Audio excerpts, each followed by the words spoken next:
Hello hello ప్రార్థన చేసుకుందామండి. ప్రార్థన చేసుకుందాం. పరిశుద్ధుడైన మా కన్న తండ్రి, మీ పరిశుద్ధమైన మహోన్నతమైన ఘనమైన చింపు నామానికి స్తోత్రాలు చెల్లిస్తున్నాం. మీ కృపను బట్టి మరొకసారి మమ్మల్ని మీ కృపని సమకూర్చారు. మీకు స్తోత్రాలు తండ్రి. ఇంతవరకు పాడిన పాటల ద్వారా మీరు మహిమ పొందినారని విశ్వసిస్తున్నాం. అదే రీతిలో మరొకసారి మీ వాక్య సన్నిధికి వచ్చాం తండ్రి. ఆత్మ ద్వారా సిద్ధపరిచిన సంగతులు, ఆత్మ ద్వారా సిద్ధపరిచిన సంగతులతోనే చర్చించుకుని సర్వ సత్యము ఉన్నట్లుగా గ్రహించడానికి, అనుసరించడానికి, ప్రకటించడానికి కావలసిన మీ కృపను మాకు అనుగ్రహించమని వేడుకొంచు. విన్న ప్రతి హృదయాన్ని మీ ఇష్టాన్ని నెరవేర్చినట్లుగా సిద్ధపరచమని వేడుకొంచు. యేసుక్రీస్తు ప్రశస్త చెప్పు నామములో మిమ్మల్ని అతివైనతో బ్రతులాడి వేడుకుంటున్నాం పరమ తండ్రి. ఆమేన్.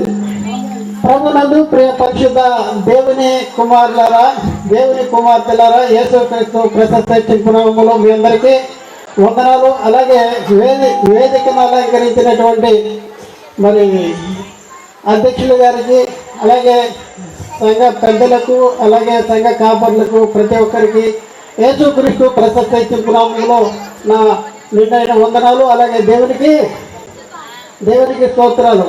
ప్రియులారా, మీ అందరు రెడీగా ఉన్నారా? చెప్పండి, రెడీగా ఉన్నారా? చెప్పాలి నాకు. రెడీగా ఉన్నాం, వినడానికి రెడీగా ఉన్నాం. వినాలి. ఎందుకు వినాలి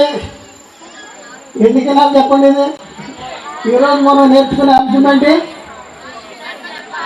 మనిషి జన్మత పాపి కాదు అని బైబిల్ నుంచి నేర్చుకున్నాం.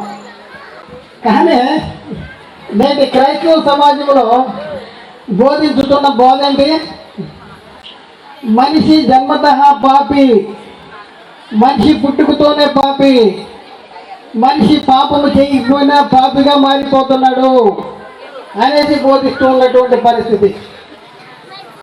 ప్రియులారా, ఇప్పుడున్న పరిస్థితుల్లో మనిషి జన్మత పాప, లేకపోతే మనిషి జన్మత పాపి కాదా అనే అంశాన్ని క్షుణ్ణంగా ఈ 3 రోజులు మీరు నేర్చుకోవడానికి, మీకు నేర్పించడానికి నేను ప్రయత్నం చేస్తా. చాలా జాగ్రత్తగా మీరు వినాలి. చాలా జాగ్రత్తగా వినాలి. ఎందుకంటే మిస్ అవ్వకూడదు, అటు ఇటు చూడకూడదు, పక్కలతో మాట్లాడకూడదు. ఓకేనా? పాపము ప్రతి వాళ్ళు కూడా పాపము పాపము పాపము పాపము అని చెప్తూ ఉంటారు. బోధకులు ప్రతి బోధలో కూడా, ప్రతి ప్రసంగంలో కూడా పాపము అనే పదం లేకుండా ప్రసంగం చేయరు. అలాగే విశ్వాసులు కూడా పాపము పాపము పాపము అంటారు. ఎక్కడంటారు చెప్పండి? విశ్వాసులు ఎక్కువగా పాపము అనేది ఎక్కడంటారు? ప్రార్థనలో. నేను పాపిని ప్రభు, ఆ పాపిని బాప్తిజం తీసుకుని క్రీస్తు రక్తంలో కడగబడి పరిశుద్ధపరచబడిన వాళ్ళు కూడా ఏమంటారు? నేను పాపిని అని అంటారు. ప్రియులను ఒకసారి ఆలోచించండి. ఈ పాపాన్ని గురించినటువంటి సంగతిని మనం తెలుసుకోవాల్సినటువంటి చాలా ప్రత్యేకమైనటువంటి అవసరం. ఎందుకంటే ఈ అంశాన్ని మనం చాలా తెలుసుకోకపోతే ప్రమాదకరములు విపత్తులు ఏంటి ఆ విపత్తు ఏంటి, దాని పాపాన్ని గురించి తెలుసుకోవాల్సినటువంటి అవసరం ఏంటి, ఇది మనం నేర్చుకుందాం. అయితే ప్రియులారా, పాపం అంటే ఏంటి? పాపము అంటే అందరికీ తెలుసు, ఆజ్ఞాతిక్రమణే పాపము, సకల దుర్నీతి పాపము, మేలైనది చేయనరిగి అలాగూ చేయని వానికి పాపము కలుగును. అలాగే పాపం అంటే అందరికీ తెలుసు, ఇప్పుడు చెప్పేస్తున్నారు. కానీ పాపము యొక్క దుష్ప్రభావము ఎంత కఠినమైనదో మనం ఒకసారి ఆలోచిస్తే భయంకరమైనటువంటి పరిస్థితి అనమాట. ఈ పాపము వల్ల వచ్చు జీతం ఏంటి? మనం ఉద్యోగం చేస్తూ ఉంటాం, నెల వచ్చేటప్పటికి జీతం కావాలి అని కోరుకుంటాం. అవునా కదా? జీతం అక్కర్లేకుండా జీతం నాకు వద్దు అని ఎవరన్నా పని చేస్తారా? ఎవరో పని చేయరు. అయితే ప్రియులరా, ఇక్కడ మనం చూస్తే పాపము వలన వచ్చే జీతము మరణము.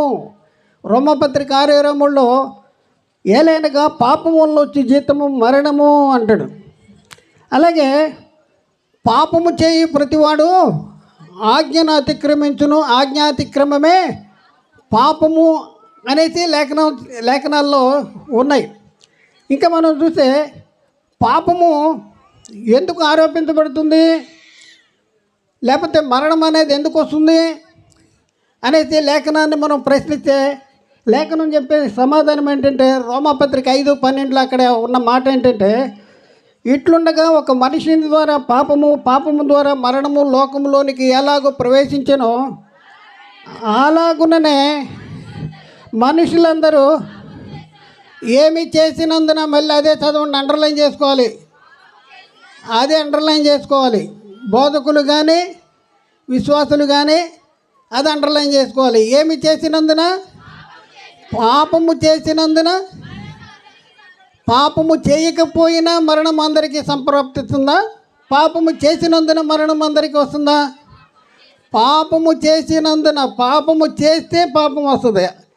ఆదాము చేసిన పాపము చేయని మనకి కూడా సంక్రమిస్తుంది అనేసి దుర్బోధ ప్రకటించబడుతుంది. సాతానుగాడంట ఆదాముకి ఇంజెక్ట్ చేశాడంట, గుచ్చాడంట, ఆడి ఇంజక్షన్ ఇచ్చాడంట, పాపాన్ని ఇంజెక్ట్ చేశాడంట, ప్రవేశపెట్టాడంట. బైబిల్ ఏం చెప్తుంది? పరిశుద్ధాత్మని బోధ, అందరూ పాపము చేసినందున మరణం అందరికీ సంప్రాప్తమాయను అంటాడు. అలాగే ఇంకా మనం పరిశీలన చేస్తే పాపము చేస్తే పాపి అవుతున్నాడా, పాపము చేయకపోయినా పాప అవుతున్నాడా?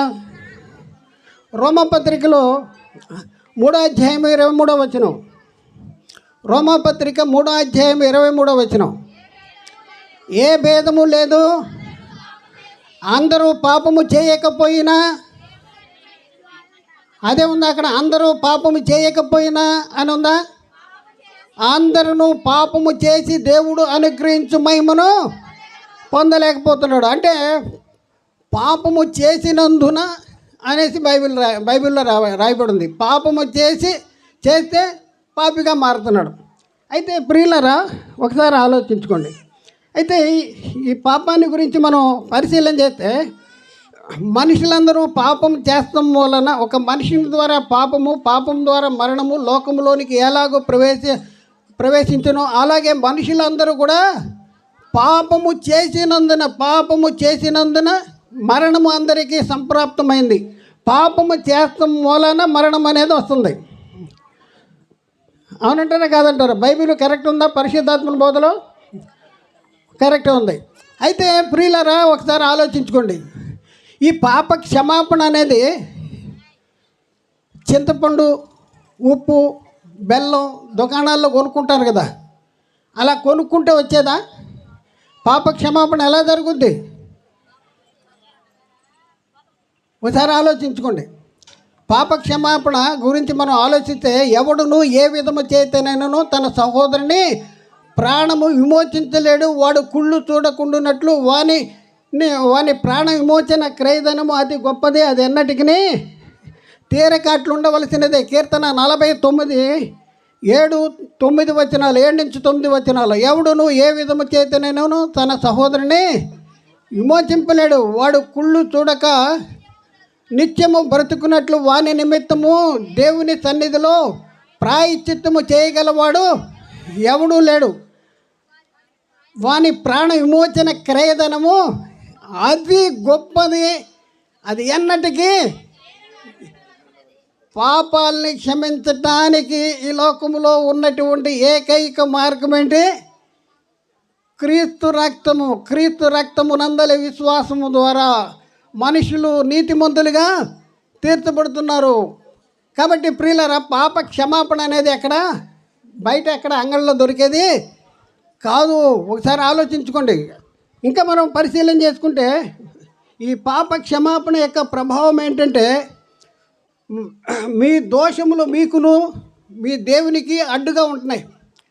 దోషాలు ఎక్కడున్నాయి? యెషయా గ్రంథము 59:1 అక్కడ ఏమనుందంటే, మీ దోషములు మీకును మీ దేవునికి అడ్డుగా ఉన్నవి.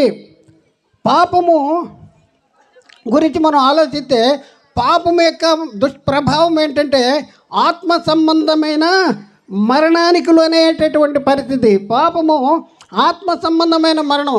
శరీర సంబంధంగా మనం చనిపోవటం ఒకటి ఉంది. ఆత్మ సంబంధమైన మరణం అంటే జీవించి ఉండగా కూడా చనిపోయినటువంటి వారంగా ఉంటున్నాం, దేవునికి దూరం అయిపోయి. అలాగే చనిపోతే నిత్య నరకానికి వెళ్ళేటటువంటి పరిస్థితి రెండవ మరణం. అంటే దేవునికి దూరం అయిపోతున్నాం, నిత్య నరకానికి తీసుకెళ్ళేది ఏంటి? పాపము. నిత్య నరకములో ఎంతసేపు ఉంటామండి? నిత్య నరకములో ఎంతసేపు ఉంటాం? అగ్ని ఆరదు, పురుగు చావదు. నిజమేనా? తెలుసు కదా, తెలుసు. చూడండి, అందరికీ తెలుసు పాపము యొక్క దుష్ప్రభావము ఎంత కఠినమైనదో అందరికీ తెలుసు. ఇంకా మనం చూస్తే పాపం ఏం చేస్తుందంట? పాపము దైవ కుమారత్వం నుంచి వైదొలిగేటట్టు చేస్తుంది. దైవ కుమారత్వం పోగొడుతున్నాం మనం. దైవ కుమారత్వాన్ని పోగొట్టేటటువంటి పరిస్థితి. ఆదాము ఎవరు? ఒకప్పుడు ప్రారంభంలో ఆదాము గురించి బైబిల్లో ఏం రాయబడింది? ఆదాము దేవునికి కుమారుడు. 3:38 లోకాసు వార్త ఎవరు చదవద్దు. కేయినాను ఏనోషుకు, ఏనోషు షేతుకు, షేతు ఆదాముకు, ఆదాము దేవునికి కుమారుడు.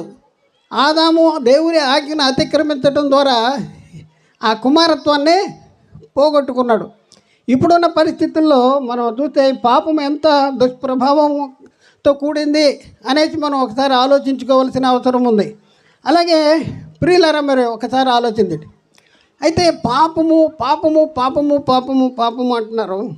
అయితే నేటి సంఘాల్లో ఈ పాపాన్ని గురించినటువంటి సంపూర్ణ అవగాహన లేనట్లే తెలుస్తుంది.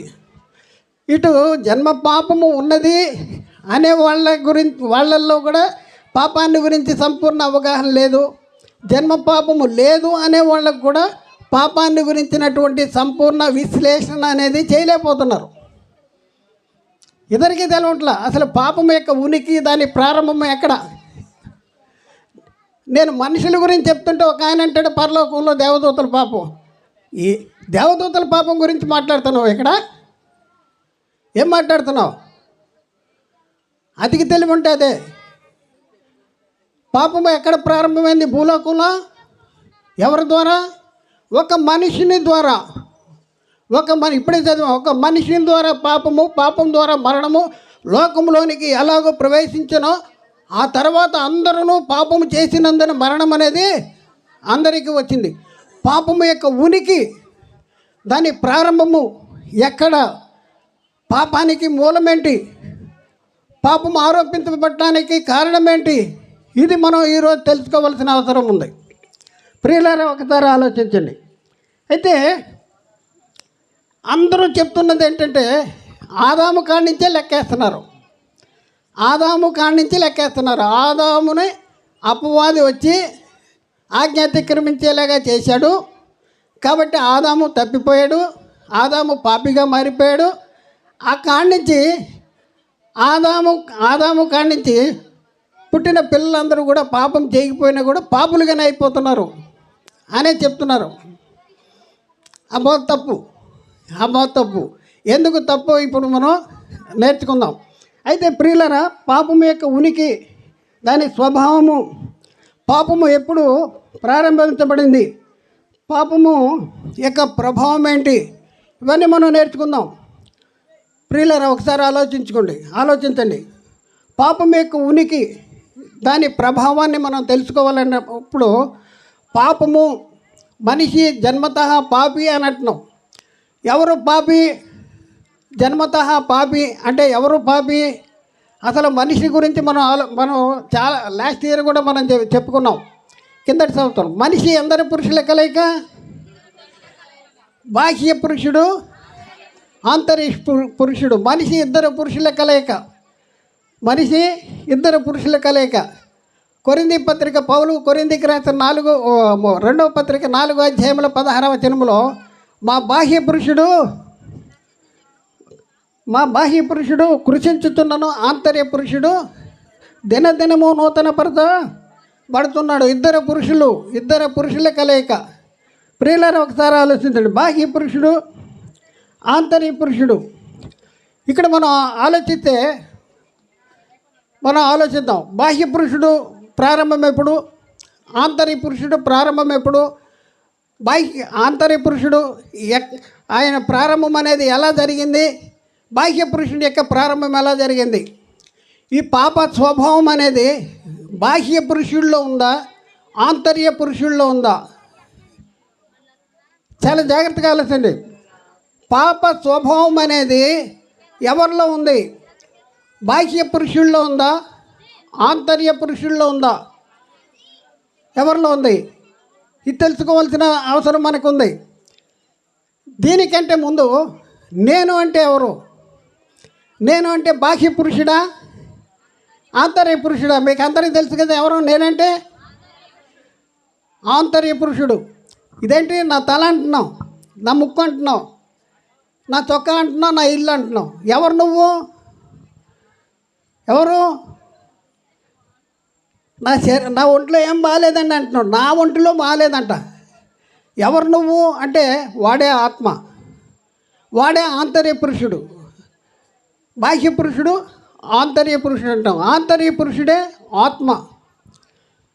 ఈ ఇద్దరు పురుషుల్లో ఎవరిలో పాప స్వభావం ఉంది? బాహ్య పురుషుల్లో ఉంది. ఎందుకు? ఇది మనం నేర్చుకుందాం.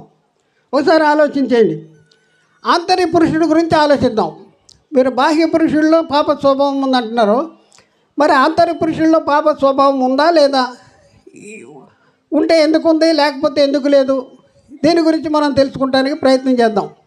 అయితే ఈ ఆంతర్య పురుషుడు ఆత్మ గురించి మనం ఆలోచిస్తే, ఈ ఆత్మ గాలి నుంచి వచ్చిందా మనకి? ఎక్కడి నుంచి వచ్చింది? ఎక్కడి నుంచి వచ్చింది?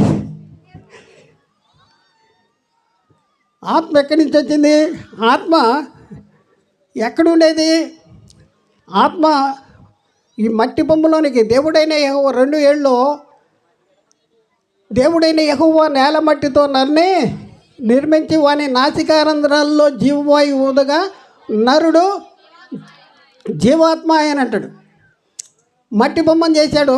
మట్టి బొమ్మలోనికి ఏది ఊదాడు? జీవవాయువు ఊదాడు. ఈ జీవవాయువు ఎక్కడుండేది? ఒకప్పుడు ఎక్కడుండేది? దేవునిలో ఉండేది. దేవుని దగ్గర, దేవునిలోనా? దేవునిలో ఉండేది. దేవునిలో ఉండగా ఏమనాలా? ఆ జీవవాయువునే చెప్పండి. దేవునిలో ఉండగా విడిపోలేదు. ఏమనాలి? దేవుడు అనాలి. అంటే ఒకప్పుడు దేవునిలో దేవుడై ఉండగా దేవునిలోంచి విడిపోయినటువంటి జీవవాయువే మట్టి బొమ్మలోనికి ప్రవేశపెట్టబడింది. ఆ జీవవాయువుని ఏమంటున్నామంటే ఆంతర్య పురుషుడు. ఈ ఆంతర్య పురుషుడు ఎవరు అంటే దేవుడు ఏమన్నాడు? ఆదాము అన్నాడు. ఆదాము అంటే మట్టి బొమ్మ. చెప్పండి. ఆదాము అంటే మట్టి బొమ్మ, దేవునిలోంచి విడిపోయిన జీవవాయువా?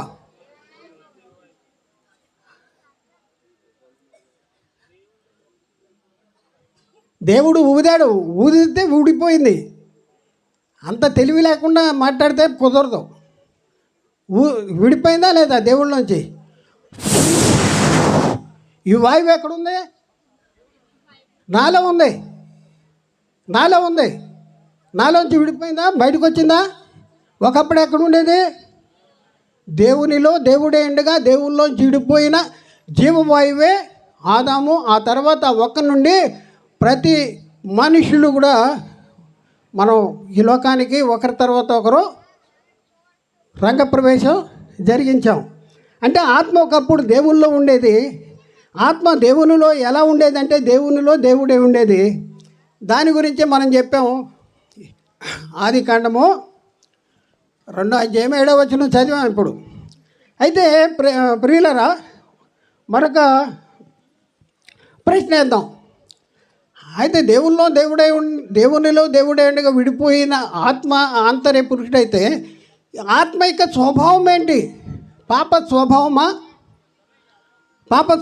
ఎక్కడి నుంచి విడిపోయింది? దేవునిలోంచి విడిపోయింది. దేవుడు ఏమంటున్నాడు? దేవుడు నేనేమై ఉన్నాను అంటున్నాడు. నేను పరిశుద్ధుణ్ణి అంటున్నాడు. దేవుడు ఎలాంటి వాడు? పరిశుద్ధుడు. దేవుళ్ళలోంచి చెడిపోయిన ఆత్మ మరి పరిశుద్ధమైందా కాదా? దేవుడు ఏమన్నాడు? ఆది కాండంలో 1వ అధ్యాయంలో 26, 27 వచనాల్లో దేవుడు ఏమంటున్నాడు? దేవుడు మన స్వరూపమందు మన పోలిక చొప్పున నరులు, మన పోలిక, మన స్వరూపము. స్వరూపం అంటే గెడ్డం, మీసాలు, ఈ ఆకారం, ఎత్తు, పొడుగు, లావు కాదు. స్వరూపం అంటే దేవుడు కలిగి ఉన్నటువంటి గుణ లక్షణాలు, క్యారెక్టర్స్. మన స్వరూపం ముందు మన పోలిక చొప్పున నరులని చేద్దాము అన్నాడు. 27వ వచనంలో దేవుడు తన స్వరూపం ముందు నరుని సృజించెను. దేవుని స్వరూపం ముందు వాడిని సృజించాను. దేవుని స్వరూపం ముందు వాడిని సృజించాడంట. ఆత్మ దేవుని స్వరూపం అంట. ఎక్కడి నుంచి చెడిపోయింది? అవునా కదా? దేవుల్లో చెడిపోయిన ఆత్మ ఎవరి స్వరూపము? ఆదామంటే మట్టి బొమ్మ. అవునా కదా? చెప్పాలి మీరు. కాదు, ఆదామంటే మట్టి బొమ్మ కాదు. దేవునిలో దేవుడేండిగా, ఒకప్పుడు దేవునిలో దేవుడేండిగా దేవుల్లోంచి చీడిపోయిన జీవాత్మే మట్టి బొమ్మలోనికి ప్రవేశించింది ఆదాము అన్నారు.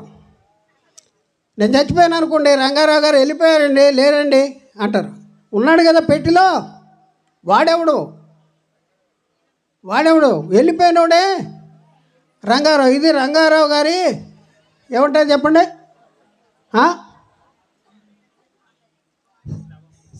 శవము, శరీరం అన్నారు దాన్ని. ఆత్మ వెళ్ళిపోతే దాన్ని శవం అంటారు, దాన్ని శవం అంటారు. అంటే బాహ్య పురుషుడు అనగా ఆంతర్య పురుషుడే ఎక్కడి నుంచి వచ్చాడంటే దేవునిలోంచి వచ్చాడు. దేవుడు ఏమై ఉన్నాడంటే పరిశుద్ధుడు. దేవుడు ఎలా ఆత్మని ఆదామును సృజించాలనుకున్నాడంటే, నరులను సృజించాలంటే తన పోలిక చొప్పున తన స్వరూపం ముందు నరులను. పోలిక స్వరూపం అంటే ఆకార నిర్మాణం కాదు. దేవుడు కలిగి ఉన్న గుణ లక్షణాలు కలిగినటువంటి వాడు దేవుని యొక్క వారసుడిగా ఉండాలి అని దేవుడు కోరుకున్నాడు. కాబట్టి ఆంతర్య పురుషుడు పరిశుద్ధమైన వాడా కాదా? పాపంతో కూడినవాడా? కాదు కదా, కాదు. మరి శరీరాన్ని గురించి ఆలోచిద్దాం. శరీరం గురించి, బాహ్య పురుషుడు గురించి ఆలోచిద్దాం. బాహ్య పురుషుడు అనగా శరీరము. ఈ శరీరము ఎక్కడి నుంచి తీయబడింది? మంటిలో నుంచి తీయబడింది, లేకపోతే ప్రకృతిలో నుండి చేయబడింది. మంటితో అనగా ప్రకృతితో చేయబడినటువంటి ఈ శరీరం యొక్క స్వభావం ఏంటి? శరీరం యొక్క స్వభావం ఏంటి చెప్పండి? బైబిల్ చదువుతున్నారు కదా ఇన్ని సంవత్సరాల నుంచి. బైబిల్లో ఎంత స్పష్టంగా శరీరాన్ని గురించి, శరీర స్వభావాన్ని గురించి బైబిల్లో రాయబడి ఉంది. మనం ఎప్పుడైనా గ్రహించామా? శరీరం యొక్క స్వభావం ఏంటి అంటే, ఈ శరీరము మట్టితో చేయబడింది లేక ప్రకృతితో చేయబడింది. ఇది దేన్ని కోరుకుంటుంది? ప్రకృతిని కోరుకుంటుంది. ప్రకృతిని చేత ఆకర్షించబడుతుంది, ప్రకృతికి లోబడిపోతుంది. ఈ శరీరం ఎలాంటిది? దేవుని చిత్తాన్ని జరిగించనటువంటిది. శరీరము దేవుని చిత్తానికి వ్యతిరేకంగా జరిగించేది. దేవుని మాట వింది ఈ శరీరం. ఈ శరీరంకు ఉన్న తత్వం అదే. దానికి కావాల్సింది ఏంటంటే ఉన్నన్ని రోజులు దానికి ఏం కావాలి చెప్పండి? ఈ శరీరానికి ఏం కావాలి? ఉన్న రోజులు దాన్ని మేపాలి, దానికి మేపాలి. మనం దీనికి ఎంత ఖర్చు పెడుతున్నాం చెప్పండి? శరీరానికి జీవించిన కాలంలో నెల జీతం ఎవరి కోసం ఖర్చు పెడుతున్నాం? నెల జీతం దీనికేనా? శరీరం కోసమేనా? ఆత్మ కోసం ఎంత ఖర్చు పెడుతున్నారు చెప్పండి? నెలలో ఒక 10,000 వచ్చినాయి అనుకోండి. ఈ 10,000లో మరణము లేని, ముగింపు లేని, నాశనము లేని, నిత్యము జీవించేటటువంటి ఆత్మ కోసం ఎంత ఖర్చు పెడుతున్నారో, మన్నైన శరీరం మన్నైపోద్ది అనే ఈ శరీరం కోసం ఎంత ఖర్చు పెడుతున్నారు ఒకసారి ఆలోచించండి. అంటే శరీరం మన మోసం చేస్తుందా? మన శత్రువు ఎవరు? నేనేమైనా ఆత్మకి మన శత్రువు ఎవరు? శరీరమే. మనం అంటున్నాం పక్కింటోడి నాకు శత్రువు, వాళ్ళు నాకు శత్రువు, వీళ్ళు నాకు శత్రువు అంటాడు. నేను అనే ఆత్మకు ధరింపజేసిన ఈ శరీరము సామాన్యమైనటువంటిది కాదు, మామూలుది కాదు. నేను మనమే ఉన్న ఆత్మను నరకానికి పంపించటానికి హేతువుగా ఉండేటటువంటి పరిస్థితి. దేవుని చిత్తానికి లోబడదు. ప్రకృతి నుండి తీయబడింది, ప్రకృతి చేత ఆకర్షించబడేది, ప్రకృతిని కోరుకునేది, దేవుని చిత్తానికి లోబడేది కాదు. ఆత్మ దేవుని చిత్తానికి వ్యతిరేకంగా క్రియలు జరిగించేటటువంటిది. అంటే ఆత్మకు ధరింపజేసినటువంటి శరీరము, నేను అనే ఆంతర్య పురుషుడికి ధరింపజేసినటువంటి ఈ బాహ్య పురుషుడైన శరీరము ఎలాంటి స్వభావాన్ని కలిగి ఉంది ఒకసారి ఆలోచించుకోండి. ఎలాంటి స్వభావము కలిగి ఉంది?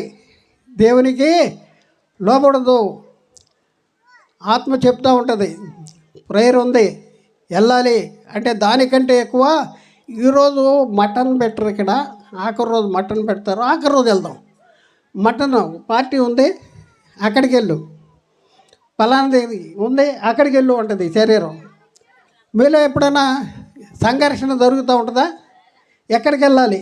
అక్కడికి వెళ్ళాలా, ఇక్కడికి వెళ్ళాలా? శరీరం ఉంటుంది, దానికి ఏది లాభం అయితే అక్కడికే నడిపించేటటువంటి పరిస్థితి అనమాట. అయితే ఇంకా మనం పరిశీలన చేస్తే ఈ దేవుడు అంటే మనము నేను అనే ఆత్మకి దేవుడు ధరింపజేసిన శరీరం యొక్క స్వభావం ఏంటి చెప్పండి? నేను అనే ఆత్మకు, లేకపోతే ఆదాము అనే ఆత్మకు దేవుడు ధరింపజేసిన శరీరం ఎలాంటి శరీరం? ఎలాంటి శరీరం అంటే పాప స్వభావము కలిగినటువంటి శరీరం. ఎప్పటి నుంచి పాప స్వభావం ఉంది? ఆది నుండే పాప స్వభావం ఉంది. దేవుడు ఆదామును ఆత్మకు ధరింపజేసిన కాణించే కూడా ఈ శరీరానికి పాప స్వభావము ఉంది, పాప స్వభావం ఉంది.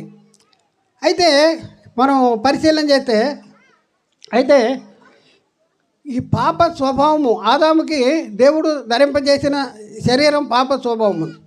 అంటే ఆత్మకి పాప స్వభావం ఉన్నంత మాత్రంలో ఆత్మపై పాపము ఆరోపించబడుద్దా? పాప స్వభావము కలిగినటువంటి శరీరాన్ని కలిగినటువంటి ఆదాము మీద పాపము ఆరోపించబడుద్దా అంటే పాపము ఆరోపించబడదు. ఎప్పుడు ఆరోపించబడుద్ది? చేసి పాపము చేయాలి. ఎప్పటి వరకు పాపము ఆరోపించబడలేదు? ఎప్పటి వరకు ఆదాము దేవుని కుమారుడుగా ఉన్నాడు? ఎప్పటి వరకు ఆదాము దేవుని వారసుడిగా ఉన్నాడు? ఎప్పుడు వరకు ఆదాము పరలోక పౌరసత్వం కలిగి ఉన్నాడు?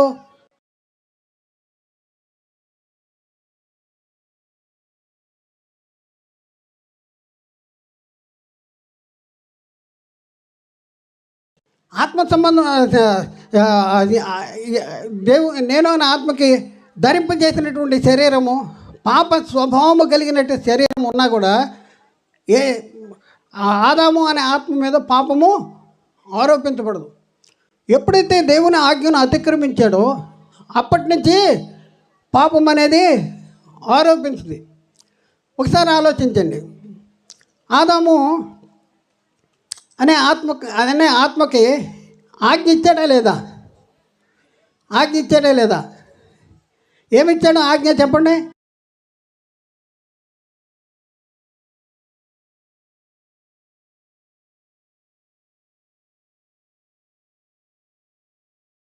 మంచి చెడ్డల తెలివినిచ్చు వృక్ష ఫలాన్ని మాత్రం నువ్వు తినకూడదు అన్నాడు. ఎవరికి ఇచ్చింది ఆజ్ఞ? శరీరానికా ఆత్మకా? శరీరానికా? ఆత్మకి ఇచ్చాడు. ఆత్మకి, శరీరానికి కాదు, ఆత్మకి ఇచ్చాడు. ఈ ఆత్మ చేత అంటే ఎప్పుడైతే ఆజ్ఞ ఇచ్చాడో ఆజ్ఞ ఎక్కడ పెట్టుకోవాలి? హృదయంలో పెట్టుకోవాలి. ఆజ్ఞ ఇచ్చాడు, ఇచ్చినా కూడా ఆదాము అనే ఆత్మ మీద పాపము ఆరోపించబడలేదు. ఎప్పుడైతే దేవుడిచ్చిన ఆజ్ఞను అతిక్రమించాడో అప్పుడు పాపము ఆరోపించబడింది. దేని మీద పాపం ఆరోపించబడింది? దేని మీద? ఆత్మ మీద పాపం ఆరోపించబడింది. ఎందుకు పాపం ఆరోపించబడింది? ఎవరు ఎవరిని నడిపించాలి? ఎవరు ఎవరికి పని చేయాలి? దేవుడు నేను అనే ఆత్మకి, లేకపోతే ఆదాము అనే ఆత్మకి ఎందుకు శరీరాన్ని ఇచ్చాడు? దేవుని చిత్తాన్ని జరిగించడానికి ఇచ్చాడు, దేవుని ఇష్టాన్ని నెరవేర్చడానికి ఇచ్చాడు. ఈ శరీరాన్ని వాడుకుని, శరీరాన్ని కమాండ్ చేసి, శరీరాన్ని స్వాధీనపరుచుకుని ఈ శరీరంతో దేవుని చిత్తాన్ని జరిగించాలి. యేసుక్రీస్తు ఏమన్నాడు చెప్పండి? ఆయన ఈ లోకానికి వచ్చినప్పుడు ఏమన్నాడు?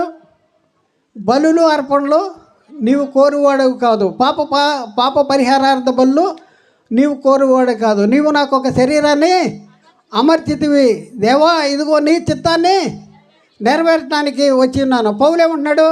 బ్రతుకుట క్రీస్తే, చావైతే లాభము. నేను నా శరీరం ముందు నిలిచి ఉండిట మీ నిమిత్తము మరీ అవసరమే ఉందంటాడు. ఒకసారి ఆలోచన, ఈ శరీరాన్ని ఎందుకు ఇచ్చాడు? మిమ్మల్ని సూటి ప్రశ్న అడుగుతున్నా. నీవు అనే ఆత్మకి ఈ శరీరాన్ని ఎందుకు ఇచ్చాడు? ఆదాము అనే ఆత్మకి శరీరాన్ని ఎందుకు ఇచ్చాడు? ఈ శరీరంతో ఎవరి పని చేయాలి? ఈ శరీరం కోరే కోరికలను మనం తీర్చడానిక మనం ఉన్నది? మనం ఈ శరీరానికి రుణస్థులమా? కాదు కదా, కాదు. మరి ఆత్మ మీద పాపం ఎప్పుడు ఆరోపించబడుతుంది చెప్పండి? ఆత్మ మీద ఎప్పుడు పాపం ఆరోపించబడుతుంది? ఆత్మ శరీరాన్ని దేవుని చిత్తానుసారంగా నడిపించకపోతే ఆత్మకి పాపం ఆరోపించబడుద్ది. మరి ఆదాము ఆజ్ఞ అతిక్రమించక మునుపు ఆదాము కలిగి ఉన్న శరీరము పాప స్వభావము కలిగిన శరీరమా కాదా? ఒకసారి ఆలోచించండి. మనోళ్ళు తత్తరబిత్తర బోధలు చేస్తున్నారు. ఏంటంట? ఇంజెక్ట్ చేశాడు, ప్రవేశపెట్టాడంట. సాతానుగాడు ప్రవేశపెట్టాడంట, ఆదాములో ప్రవేశపెట్టాడంట పాపం. అప్పటి నుంచి పాపం అందరూ పాపులుగా తీర్చబడిపోతున్నారంట. పాపము ఎప్పుడు ఆరోపించబడుద్ది? పాపం చేస్తే పాపులు అవుతారా? ఆత్మ మీద పాపం అనేది ఎప్పుడు ఆరోపించబడుద్ది?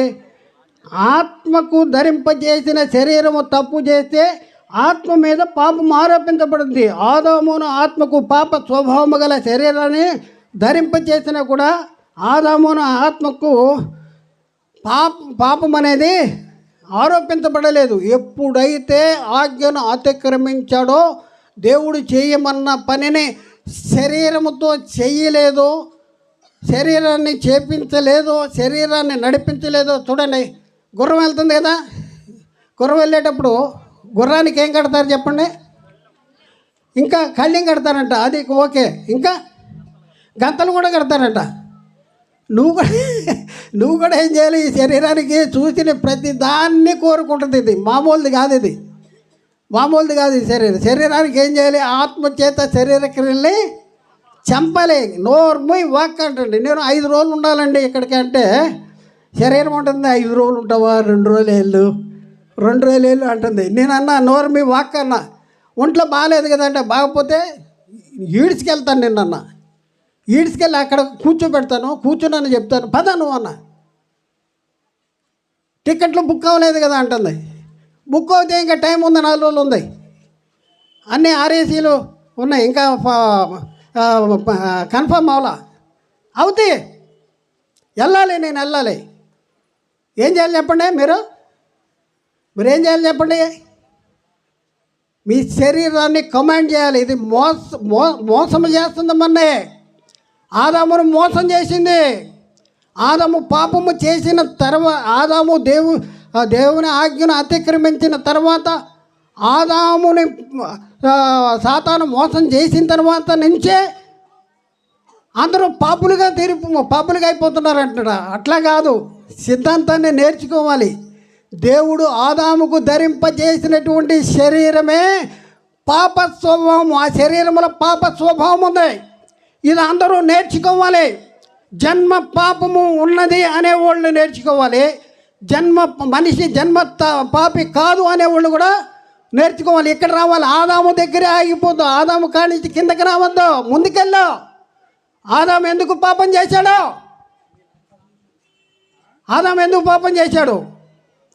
ఒకసారి ఆదాము దేవుని ఆజ్ఞను ఎందుకు అతిక్రమించాడు? ఒకసారి ఆలోచన చేసుకోండి. ఆదాము ఆజ్ఞను అతిక్రమించాడంటే ఆదాము ఆదాముకి దేవుడు ధరింపజేసిన శరీరంలో పాప స్వభావం ఉందా లేదా? ఉంది. లేదు అని చెప్పొద్దు. నువ్వు జాగ్రత్తగా నేర్చుకో. చేత కాకపోతే నేర్చుకో, లేకపోతే నిత్య నరకానికి వెళ్తావు. అనేక మందిని నరకానికి తీసుకెళ్తున్నావు. బేసిక్ నాలెడ్జ్ కూడా లేనోళ్ళు పాపి పాపి పాపి అని చెప్పేటటువంటి భయంకరమైనటువంటి భ్రష్టత్వంలో ఉండేటటువంటి పరిస్థితి. పాపం యొక్క ఉనికి ఎక్కడ? దాని ప్రభావము, దాని ప్రారంభం ఎక్కడ? దేవుడు ఆదాముకు ధరింపజేసినటువంటి శరీరము పాప స్వభావము కలిగినటువంటి శరీరం.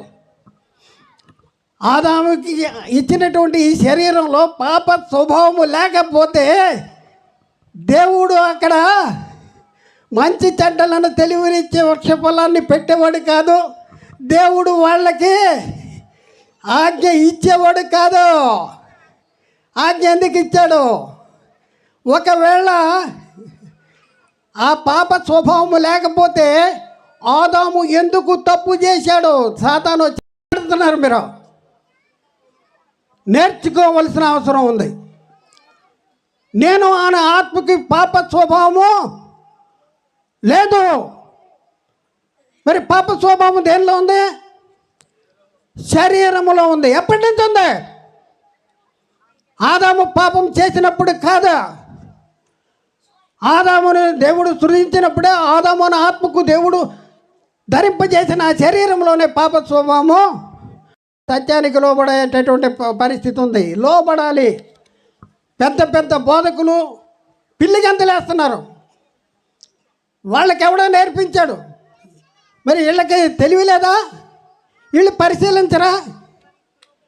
ఆదామును ఆత్మకు ధరింపజేసిన శరీరంలోనే పాప స్వభావం ఉంది, అందుకనే పాపం చేశాడు అని ఎందుకు చెప్పలేకపోతున్నారు? అర్థమవుదా మీకు?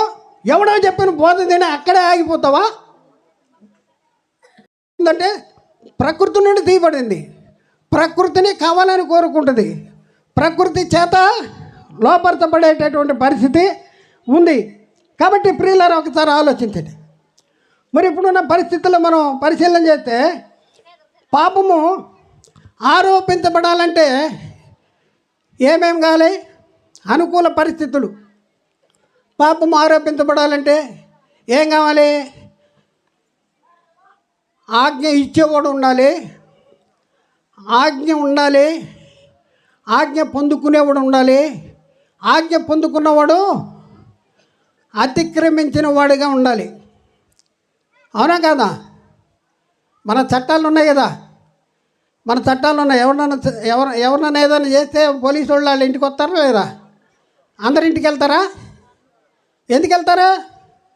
చట్టాన్ని అతిక్రమించాడు కాబట్టి. అంటే చట్టం ఉంటే మీద ప్రభుత్వం చేస్తుంది. అలాగే మనం పరిశీలన చేస్తే పాపము ఎప్పుడు ఆరోపించబడింది? ఆదాము అనే ఆత్మకి దేవుడు ఒక శరీరాన్ని ఇచ్చాడు. తప్పు చేయనంత వరకు కూడా ఆదాము పరిశుద్ధుడు, నీతిమంతుడు, దేవుని కుమారుడు, పరలోక పౌరసత్వం కలిగిన వాడు, ఇలా చాలా ఉన్నాయి. అయితే ఎప్పుడైతే దేవుని ఆజ్ఞను అతిక్రమించాడో అప్పుడు దేవుడు అన్నాడు, నీవు నిశ్చయంగా చనిపోతావు.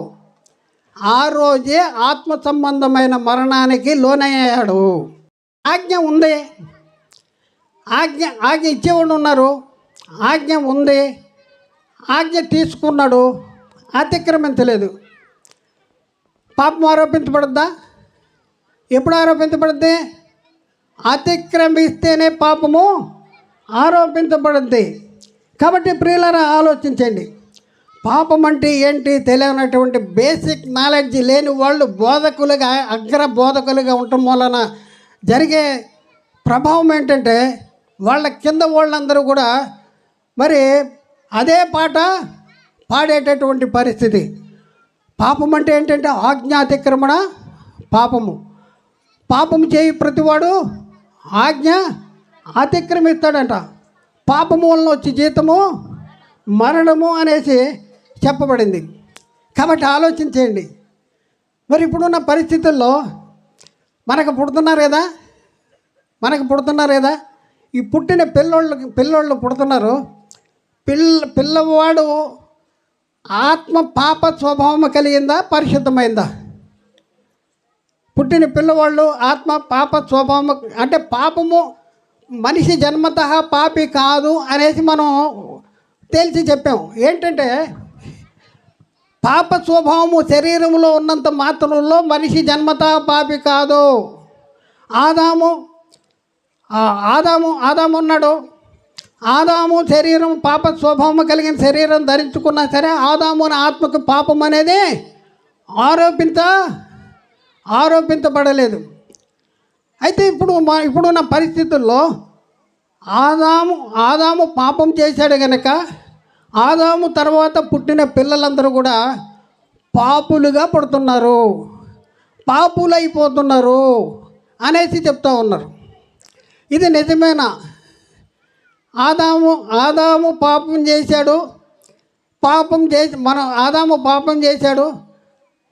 చేయటం వలన పాపం చేయని మన మీద కూడా ఆదాము పాపము ఆరోపించబడుతుంది. అలాగే మనము నీతిని జరిగించకపోయినా యేసుక్రీస్తు నీతిని జరిగించాడు కనుక ఆ నీతి మనకు ఆరోపించబడుద్ది అని చెప్తూ ఉన్నారు. ఇది ఎంతవరకు కరెక్టు?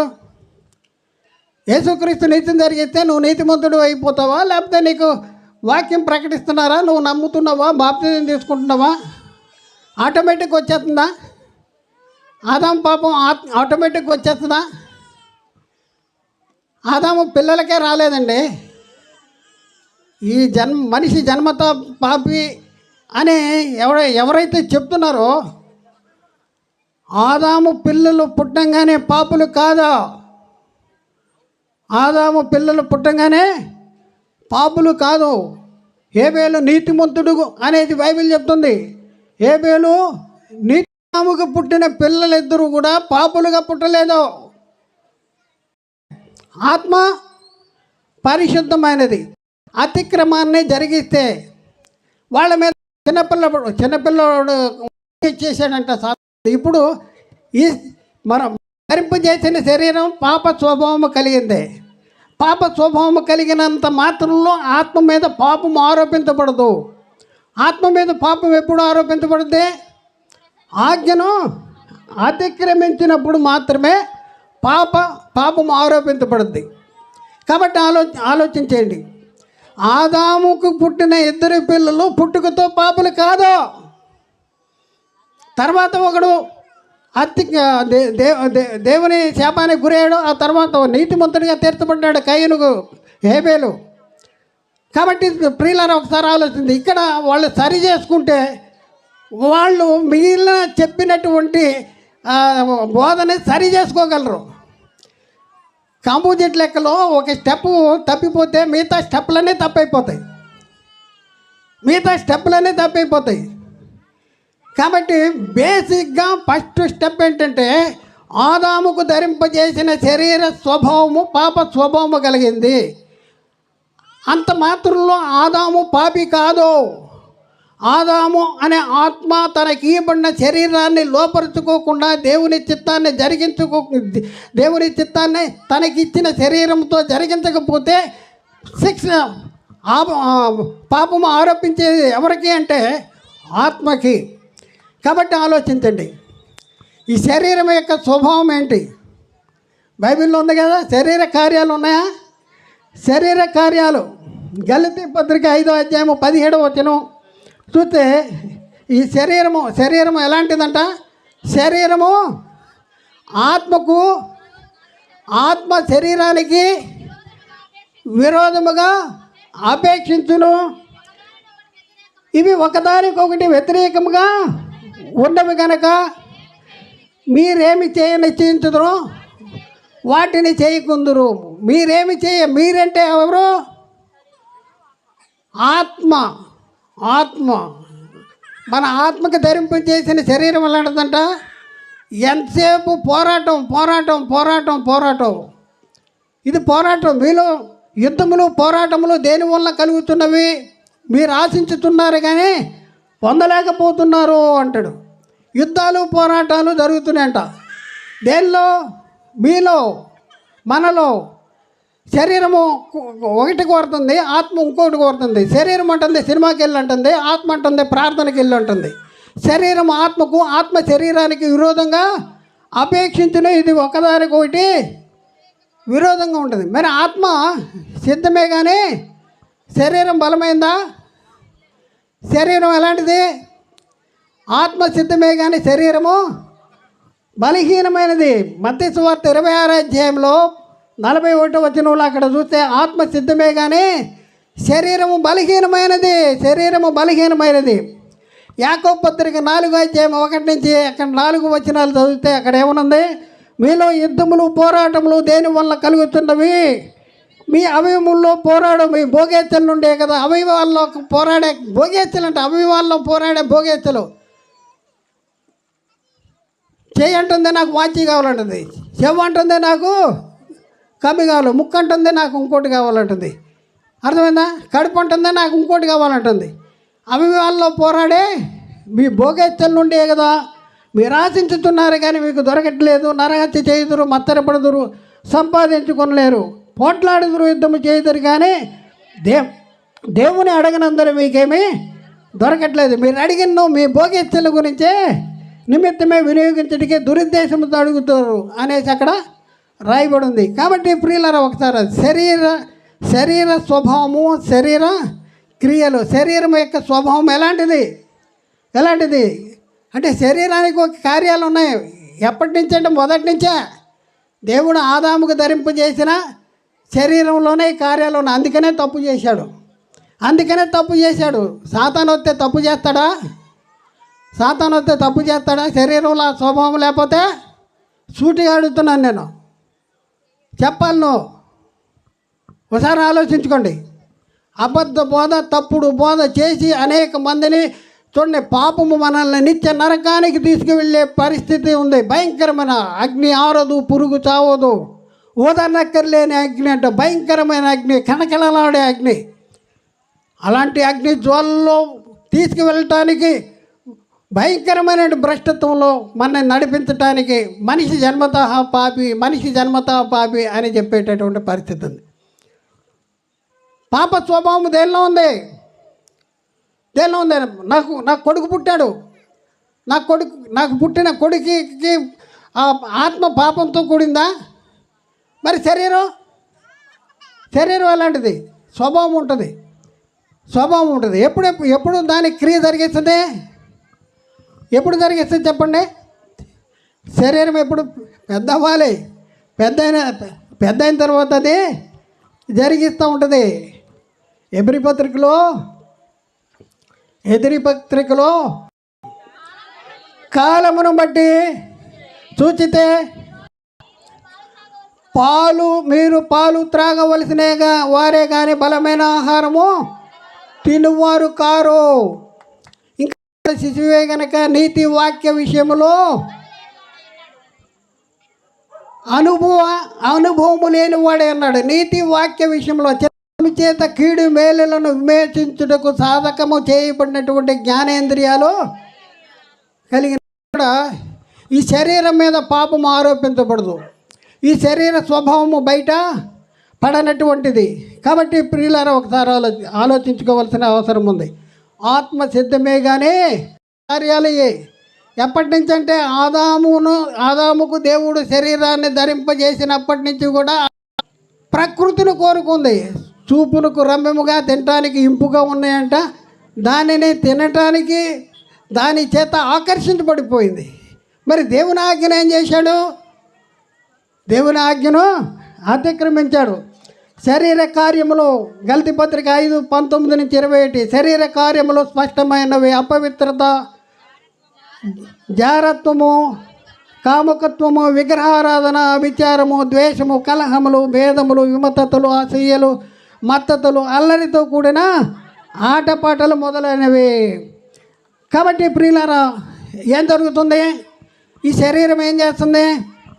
ఆత్మ మేలు చేయాలి అనేసి ఆలోచన ఉంటుంది. మేలు చేయాలి, ఇది మంచిది, ప్రార్థనకి వెళ్ళాలి, ఇది మంచిది, పలానా పని చేయాలి, మంచి పని చేయాలి, మేలు అనేది చేయాలి అనే కోరిక కలుగుద్ది. కానీ ఈ శరీరానికి ఆత్మకి ధరింపజేసిన శరీరం ఏం చేస్తుంది? దాన్ని చేయుట నాకు కలగట్లేదు అంటాడు. చూద్దాం ప్రియులరా, రోమాపత్రికలో 7వ అధ్యాయము 14 నుండి 22 వచనం వరకు. ధర్మశాస్త్రము ఆత్మ సంబంధమైనది ఎరుగుదము, అయితే నేను పాపమునకు అమ్ముడుబడిన శరీర సంబంధనై ఉన్నాను. ఏలయనగా నేను చేయునది నేను ఎరుగను, నేను నిశ్చయించినదే నిశ్చయించినది చేయక ద్వేషించినదే చేస్తున్నాను. ఇచ్చింపనది నేను చేసిన యెడల ధర్మశాస్త్రము శ్రేష్టమైనదని ఒప్పుకొనుచున్నాను. ఇకను దాని చేయునది నా యందు నివసించు పాపమే. నా యందు అంటే ఎందులో? నా యందు అంటే ఆత్మలోనా? నా యందు నివసించు పాపమే అంటాడు. నా యందు నివసించు పాపం అంటే నా యందు అంటే ఎందులో? నా యందు. అందుకనే మనం కన్ఫ్యూజ్ అవుతామని ఆన్సర్ రాశాడు. నా యందు అనగా నా శరీరం ముందు 18వ వచనం, నా శరీరం ముందు మంచిది ఏది లేదని, ఏది నివసింపదని నేను ఎరుగుదును. మేలైనది చేయవలనని కోరిక నాకు కలుగుతున్నది, కానీ దాన్ని చేయుట నాకు కలుగుటలేదు. నేను చేయగోరు మేలు చేయగోరని కీడును చేయుతున్నాను.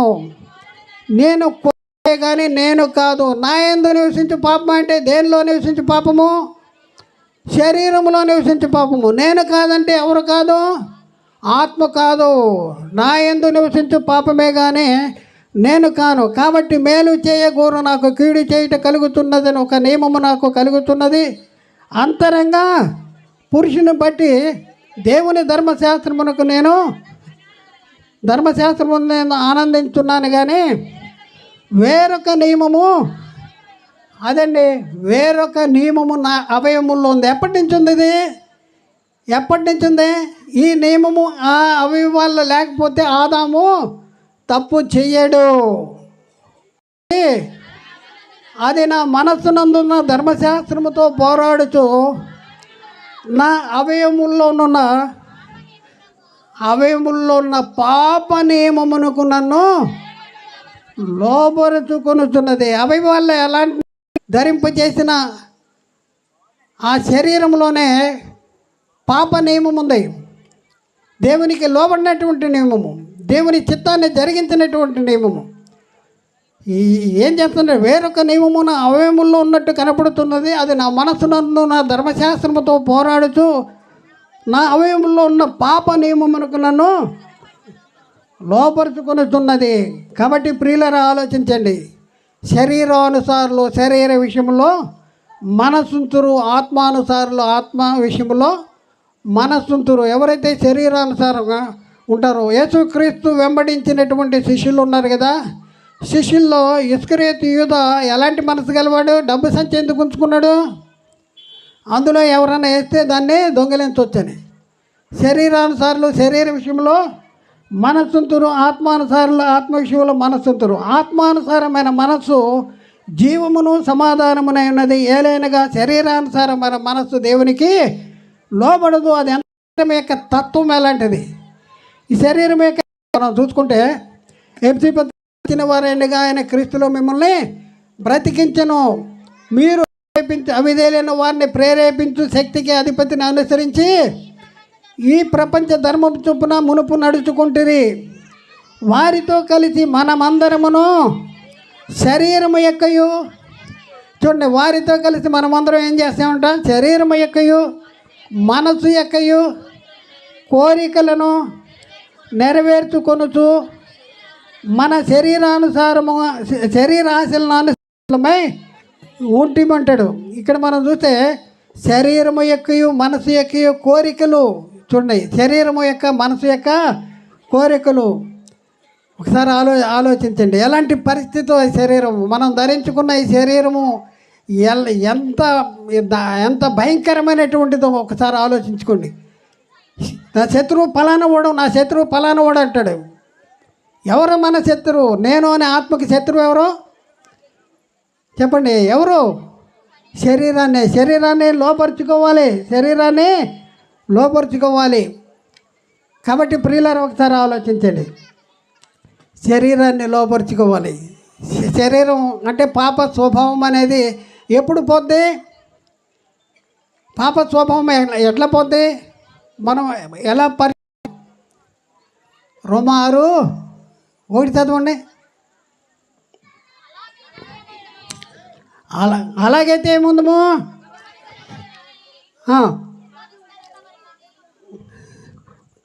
గట్టి అలాగైతే ఏముందము? కృప విస్తరించడం వల్లనే పాపమందు నిలిచిందమా? అట్లనే రాదు.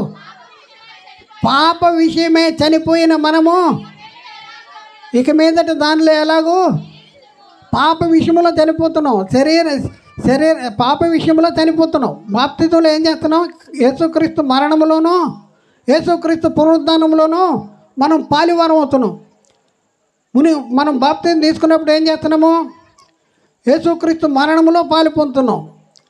తిరిగి లేచినప్పుడు నూతన జీవము గలవారమై నడుచుకున్నట్లు మనం తిరిగి లెగుస్తున్నాము. కాబట్టి ప్రియుల, ఇప్పుడు మనం చదివాం కదా ఎఫ్సీ పత్రిక 2వ అధ్యాయంలో, మనస్సు ఎక్కియు హృదయం ఎక్కియు కోరికలను ముందు ఎక్కడ పుడుద్ది? అతిక్రమణ అనేది ఎక్కడ పుడుద్ది? మనస్సులో కళ్ళు చూస్తాయి, మనస్సు కావాలని కోరుకుంటుంది. మనస్సు ఎక్కి హృదయం ఎక్కి కోరికలను తీర్చుకునేటటువంటి పరిస్థితి. అందుకనే యేసుక్రీస్తు వచ్చి ఏం చేశాడు? ఏం చెప్తున్నాడు చూడండి. మత్తయి సువార్త 5వ అధ్యాయం 27-28 వచనాలు. వ్యభిచారము చేయవద్దని చెప్పబడిన మాట మీరు విన్నారు కదా, నేను మీతో చెప్పినదేమనగా, ఒక స్త్రీని మోహపు చూపుతో చూసి ప్రతివాడును తన హృదయం ముందు ఆమెతో వ్యభిచారము చేయుతున్నాడు. అంటే చంద్రుని ద్వేషించేవాడు ఎవరంట? నరహంతకుడు అంటాడు. యోహాను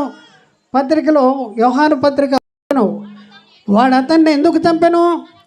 తన క్రియలు చెడ్డవిను తన సహోదరుని క్రియలు నీతి గలవైన ఉండెను గనుక. సహోదరులారా, లోకము మిమ్మల్ని ద్వేషించిన యెడల ఆశ్చర్యపడకుడి.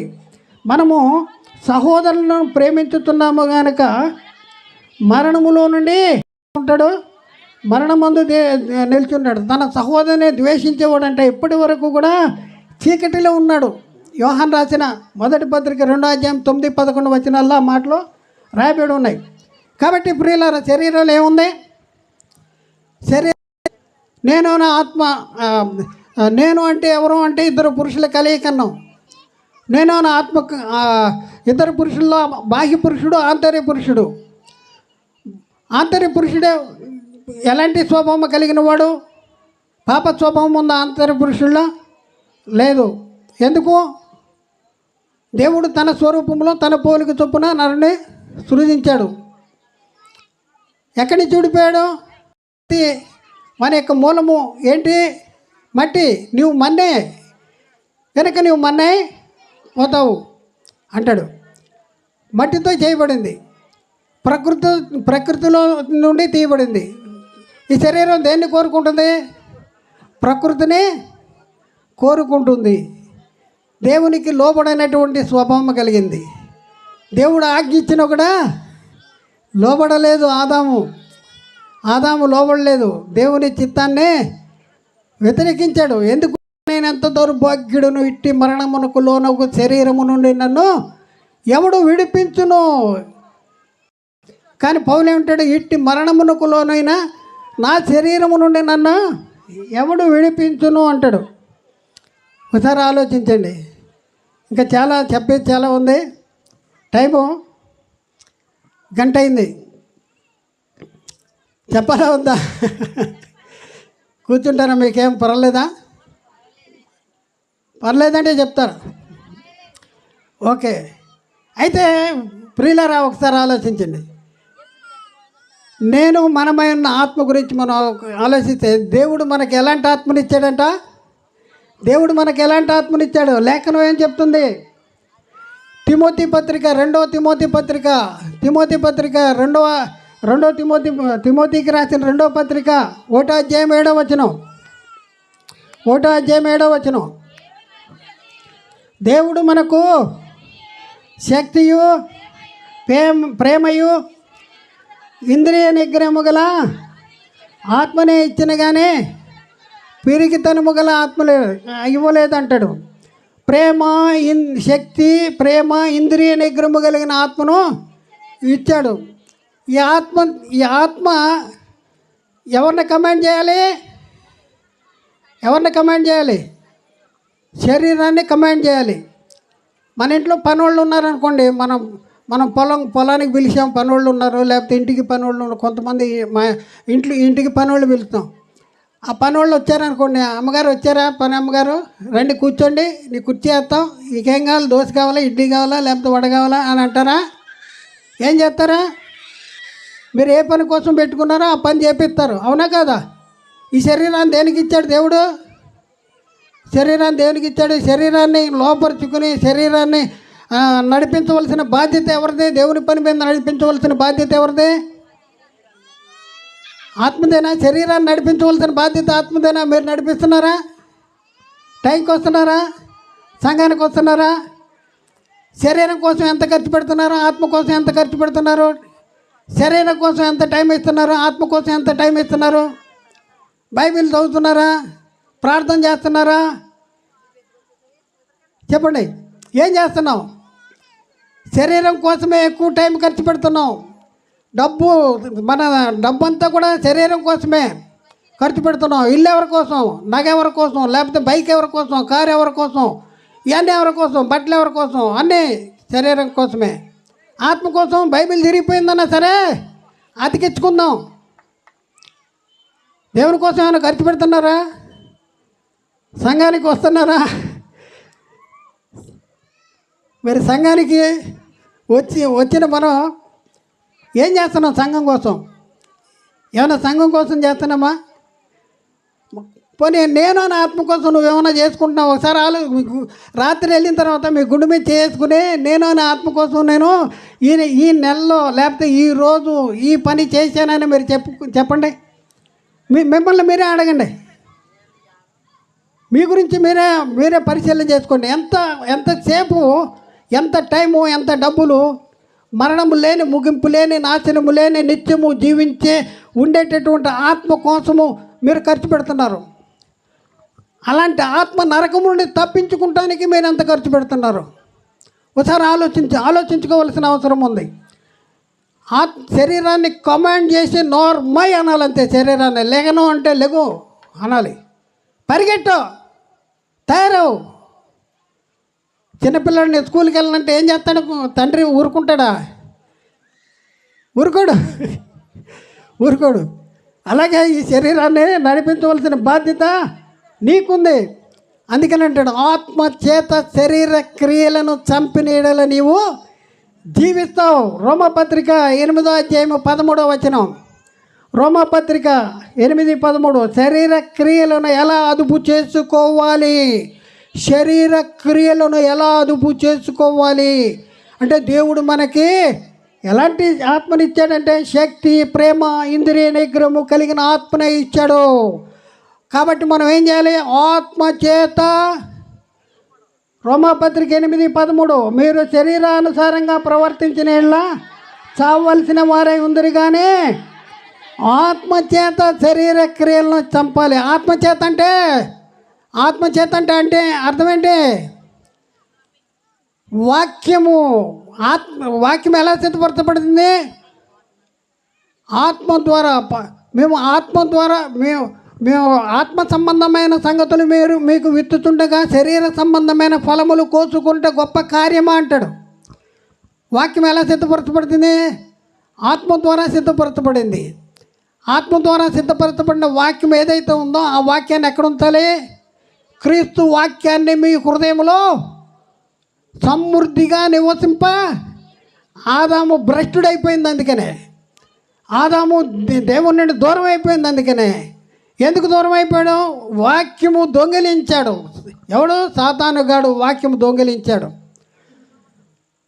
అక్కడ మనం చూస్తే పవిత్రురాలైన కన్యకగా ఒక్కడే పురుషునికి అనగా క్రీస్తునకు సమర్పింపవలననే మిమ్మల్ని ప్రదానము చేసేదని కానీ అని చెప్పి ఏం చెప్తున్నాడు? కొరింథీ పత్రికలో 2 కొరింథీకి రాసిన 2వ పత్రిక 11వ అధ్యాయంలో 2వ వచనం కాడి నుంచి దేవాసక్తితో మీ ఎడల ఆసక్తి కలిగి ఉన్నాను. ఎందుకనగా పవిత్రురాలైన కన్యకగా ఒక్కడే పురుషునకు అనగా క్రీస్తుకు సమర్పింపవలనని మిమ్మల్ని ప్రదానము చేసి తిని అంటాడు. కానీ ప్రమాదం వచ్చే పరిస్థితి ఉంది. ఎందుకంటే పాతది గుర్తు చేస్తూ ఉన్నాడు. సర్పము తన కుయుక్తి చేత అవ్వను మోసపరిచినట్లు మీ మనస్సులను చెరపబడి క్రీస్తు ఎడలనున్న సరళత నుండి పవిత్రత నుండి ఎట్లయినా తొలగిపోవునేమో అని భయపడుతున్నాను అంటాడు. చూడండి, వాడు ఏం పాడు చేస్తాడు? మనస్సుల్ని పాడు చేస్తాడు. నీ మనసులో ఉన్న వాక్యాన్ని బైబిల్ చదువుతున్నారా? చిన్నపిల్లల్ని ఏం చెప్తాం? ఎగ్జామ్కి వెళ్ళాలి, పొద్దున్నే లేచి చదవరా అంటాం. పొద్దున్నే లేచి రాత్రి చదవాలి, పొద్దున్న చదవాలి. మనం బైబిలు ఆదివారమా క్యాలెండర్ చూస్తున్నామా? క్యాలెండర్లో వాక్యం చూసి ఈ వాక్యం దేవుడు నాతో మాట్లాడాడు అంటున్నామా? ఉదారాలేసింది. బైబిల్ని ఎంత బాగా చదవాలి. వాక్యము మీలో లేకపోతే సాతాను మిమ్మల్ని మోసము చేస్తాడు. ఒకసారి ఆలోచించండి. వాక్యము మనలో సమృద్ధిగా ఉండాలి. ఆత్మ చేత శరీర క్రియలను చంపాలంటే ఏం చేయాలి? వాక్యం ఉండాలి. వాక్యము అది సత్యవాక్యం ఉండాలి. సత్యవాక్యము కాకపోతే పనిచేయదు. ఒకసారి ఆలోచించండి. నాకు జ్వరం వచ్చింది అనుకోండి, మెడికల్ షాప్కి వెళ్ళా, 2 బెళ్ళు ఇవ్వండి. ఏదో ఏ బెళ్ళు ఇవ్వాలంటే ఏదైనా పర్లేదు, ఏదో ఒకటి ఇచ్చేయంటే బెళ్ళు ఏదైనా సరిపోదు. ఈరోజు క్రీస్తు సంఘాల్లో మనం పరిశీలన చేస్తే సాతాను తానే వెలుగుదూత వేషము ధరించుకున్నాడు. వాని పరిచారకులు నీటి పరిచారకుల వేషము ధరింపజేసి ఉన్నాడు. ఇది ఆశ్చర్యం కాదంటాడు. 1వ శతాబ్దంలో అపోస్తలుడైన పౌలు గలతీ సంఘస్థులకు వాక్యము ప్రకటించి పక్కెళ్ళి వచ్చేటప్పటికి ఏం జరిగిందంట? క్రీస్తు కృపను బట్టి మిమ్మల్ని పిలిచిన వాన్ని విడిచి భిన్నమైన సువార్త తట్టు మీరు ఇంత త్వరగా తిరుగుట నాకు ఆశ్చర్యం కలుగుతున్నది. అది వేరొక సువార్త కాదు, కానీ క్రీస్తు సువార్తను చెరపగోరి మిమ్మల్ని కలవరపరుచువారు కొందరు ఉన్నారు. ఇప్పుడు కూడా ఉన్నారు. సాతాను అనుచరులు, సాతాను బోధకులు తానే వెలుగుదూత వేషము ధరించుకొని బైబిల్ ఒకటి చెప్తే వీళ్ళు మరొకటి చెప్తారు. బైబిల్ చెప్తుంది నేను నా ఆత్మ జన్మతా పాపి కాదు అని అంటే వీళ్ళేమంటారు? జన్మతా పాపి అంటాడు. మనిషి జన్మతా పాపి కాదు. నేను అనే ఆత్మ పాపంతో కూడింది కాదు. దేవుడు ఆదాముకు ధరింపజేసినటువంటి ఆదాము అనే ఆత్మ పరిశుద్ధమైనది. ఆదాముకు ధరింపజేసిన ఆ శరీరములో పాప స్వభావం ఉంది. అయినా కూడా పాపి కాదు ఆదాము. పాప స్వభావం ఉన్నా కూడా పాపి కాదు. ఒకసారి ఆలోచించుకోండి. ఆత్మకు విరోధముగా పోరాడు శరీరేచ్ఛల్ని విసర్జించాలి. మనం పొద్దున్నే లేయంగానే ఎక్కడికి వెళ్తాం చెప్పండి? రాత్రి బాగా తింటాం, పొద్దున్న లేచి ఎక్కడికి వెళ్తాం? విసర్జించడానికి వెళ్తావా లేదా? విసర్జించడానికి వెళ్తాం. విసర్జించకపోతే ఏమవుతుంది చెప్పండి? అవుద్దా? ఏదైనా అవుద్దా? అవుద్ది. కాబట్టి ఆత్మకు విరోధముగా పోరాడి శరీరేచ్ఛలు ఉన్నాయంట. దాన్ని ఏం చేయాలి? విసర్జించాలి, వదిలిపెట్టేయాలి, దాన్ని బయటికి పంపించేయాలి. పేతురు రాసిన మొదటి పత్రిక 2వ అధ్యాయం 11వ వచనం. పేతురు రాసిన మొదటి పత్రిక 2వ అధ్యాయం 11వ వచనం. ప్రియులారా, మీరు పరదేశులను యాత్రికులనే ఉన్నారు కనుక ఆత్మకు విరోధముగా పోరాడు శరీరేచ్ఛలను మీరు పరదేశులు. మన పౌరసత్వం ఎక్కడుంది చెప్పండి? పరలోకములో ఉంది. మన పౌరసత్వం పరలోకములో ఉంది. మీరు పరదేశులు. మీది ఈ లోకము కాదు. ఒకప్పుడు మనం పరలోకములో ఉండేవాళ్ళం. దేవుడే ఉండేవాళ్ళం. ఈ లోకానికి వచ్చాం. మళ్ళీ ఎక్కడికి వెళ్ళాలి? పరలోకం వెళ్ళాలి. మీరు పరదేశులను యాత్రికులనే ఉన్నారు కనుక ఆత్మకు విరోధముగా పోరాడే శరీరేచ్ఛల్ని విసర్జించాలంట. తీసేయండి. తీపోతే నరకానికి వెళ్తారు. ఒకసారి ఆలోచించండి. ఈ శరీరం ఎంత భయంకరమైనదో. ఈ శరీరమే మన శత్రువు. ఈ శరీరము నేను నా ఆత్మను నరకానికి తీసుకెళ్ళటానికి అది ప్రయత్నపడుతుంది. కమాండ్ చేయాల్సిన బాధ్యత ఎవరిది? శరీరాన్ని లోపరుచుకోవాల్సిన బాధ్యత దేవుడు శక్తి, ప్రేమ, ఇంద్రియ నిగ్రహం కలిగిన ఆత్మను ఇచ్చాడు. ఏం చేయాలి? ఆత్మ. ఈ ఆత్మ ఎప్పుడు బలపడితే, 2 కుక్కలు ఉన్నాయనుకోండి, ఒక్క కుక్కకి రోజు మటనేసి పెంచడం, కుక్కకి ఏం పెట్టట్లా. రెండింటికి పోటాడు పెడితే ఏది వెళ్తుంది? మటనేసి ఎందుకు వెళ్తుంది? మీరు శరీరానికి మంట వేస్తున్నారా? ఆత్మకి మంట వేస్తున్నారా? దేన్ని బలపరుస్తున్నారు? శరీరం బలం వచ్చేసింది, ఆత్మనే కుంగదీస్తుంది, అణగదీస్తుంది. ఎంత సంతోషం, ఎంత ఉజ్జీవంగా ఉండాలి. మనం పరదేశులము, యాత్రికులము, కానీ దిగాలుగా ఉంటాం. ఏంటంటే శరీరము ఏదో కోరుతుంది, దాని కోరికలు తీర్చడానికి మనలో ఆయాసము, ప్రయాసము. ఈ శరీరం కోరుతుంది, దానికోసం దిగులు, చింత, విచారము. అబ్బా, నేను నరకానికి వెళ్తాను, దిగులు, చింత, విచారం లేదు మనకే.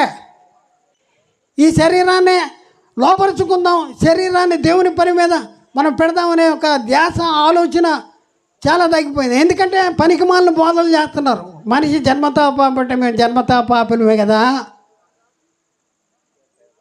మేము పాపం చేయలేదు, ఆదాము చేశాడు, మాకు వచ్చేసింది. ఆదాము చేస్తే నీకు వస్తుందా? ఎవడో పాపం చేస్తే ఆడికే వస్తుంది. రాబోయే క్లాసుల్లో మనం నేర్చుకుందాం. ఒకసారి ఆలోచించండి ప్రియులారా. భూమి మీద ఉన్న మీ అవయవాల్ని చంపాలి. ఏది? కొలసి పత్రిక 3వ అధ్యాయం 5వ వచనంలో మనం చూస్తే, కొలసి 3:5లో చూస్తే, అనగా జారత్వము, అపవిత్రతను, కామాతురతను అంట దేవుని ఉగ్రత అవిధేయుల మీదకి వస్తుందంట. చూడండి, చాలా జాగ్రత్తగా ఉండాలి. మనము ధరించుకున్న ఈ శరీరము మామూలుది కాదు. ఈ శరీరాన్ని మనం లోపరుచుకోవాలి. నేను బాప్తిజం తీసుకున్నాను కదా అని అనుకుంటున్నావా? ఎప్పుడు పోట్లాట. వాక్యము నీలో లేకపోతే శరీరం నిన్ను బలహీనపరుస్తుంది, లోపరుచుకుంటుంది. నేను బాప్తిజం తీసుకున్నాను అని అనుకుంటున్నావా? ఒక పూట అన్నం తింటే సరిపోద్దా? ఒకసారి ఆలోచన. ఒక పూట అన్నం తింటే సరిపోద్దా? నేను తిన్నాను కదా అంటే సరిపోద్దా? రోజు వాక్యం చదవాలి, రోజు ప్రార్థన చేయాలి, రోజు పరిశుద్ధులతో సహవాసం చేయాలి. కోపము, చూడండి కొలసి 3:8, ఇప్పుడైతే మీరు కోపమును, ఆగ్రహమును, దుష్టత్వమును, దూషణను, మీ నోట బూతులను వీటన్నింటినీ విసర్జించాలి, వదిలిపెట్టండి. ఇవన్నీ కూడా ఆత్మకి ఎఫెక్ట్ కలిగజేస్తుంది. ఒకసారి ఆలోచించుకోండి. ఇంకా మనం చూస్తాం రోమా 6:6లో, ఏలైనగా మనం ఇకను పాపమునకు దాసులు కాకుండాటకు పాప శరీరమును నిరర్ధకమగినట్లు మన ప్రాచీన స్వభావము ఆయనతో కూడా సిలువ వేయబడిన ఎరిగితిమి. ఏలైనగా మనం ఇకను పాపమునకు దాసులు కాకుండానట్లు మనమిక, చూడండి ఇక్కడ చదువుకుంటే వెళ్ళిపోతున్నారు. అంటే మిమ్మల్ని కాదు, బోధకులు మీకు తప్పు చెప్తున్నారు కదా, ఆ బోధకుల్ని. ఇక్కడ ఏమన్నా చదవండి. ఏలైనగా మనమికను, ఎవరండి మనమికనంటే? ఎవరి గురించి మాట్లాడితే? ఆత్మ గురించా, శరీరాన్ని గురించా, ఇద్దరి గురించా? మనమికను పాపమునకు దాసులు కాకుండానట్లు, మనమికను పాపమునకు దాసులు కాకుండానట్లు క్రియలతో కూడా పరిస్థితించి నూతన పరచబడుతున్న నవీన స్వభావాన్ని ధరించుకోవలసిన అవసరం ఉంది. క్రీస్తు యేసు సంబంధాలు ఏం చేస్తారంట? శరీరము, దాని ఇచ్చులు, దురాశలకి సిలువ వేస్తారు. కోరుతుంది. ఇది మామూలుది కాదు, ఇది శరీరం మామూలుది కాదు. అందరూ బాప్తిజం తీసుకున్న తర్వాత కూడా నీలో వాక్యము సరిగ్గా నిలవకపోతే నీ శరీరము ఎక్కడికి వెళ్తారు? ఇలా దేని చేత నడిపించబడుతున్నారా? శరీరము చేత నడిపించబడుతున్నారు. మనం శరీరాన్ని దేని చేత నడిపించబడాలి? ఆత్మ చేత నడిపించబడాలి. నేను అంటే 2 పురుషుల కలయిక, శరీరము, ఆత్మ పరిశుద్ధమైనది, శరీరములో పాప స్వభావం ఉన్నది. అందుకనే దేవుడు ఆజ్ఞనిచ్చాడు. దేనికి మిమ్మల్ని దాసులుగా అప్పగించుకొందురో అది చావు నిమిత్తము పాపమునికే కానీ, నీతి నిమిత్తము విధేయతకే కానీ, దేనికి మీరు దాసులవుదురో దాసులవుదురు కదా, దేనికి మీరు లోబడుదురో దానికే దాసులు. చూడండి ఇక్కడ, లోబడుటకు మిమ్మును మీరు దేనికి దాసులుగా అప్పగించుకుందరు. మనం ప్రశ్న, లోబడుటకు మిమ్మును మీరు దేనికి దాసులుగా అప్పగించుకుంటున్నారు? దేనికి అప్పగించుకున్నారు? అది చావు నిమిత్తము పాపానికి అప్పగించుకుంటున్నారా, లేకపోతే నీతి నిమిత్తము విధేయతకు, వాక్యానికి లోబడటానికి, సత్యాన్ని జరిగించడానికి, దేవుని చిత్తాన్ని జరిగించడానికి, దేవుని ఇష్టాన్ని నెరవేర్చడానికి మీరు మీ శరీరాన్ని నడిపిస్తున్నారా?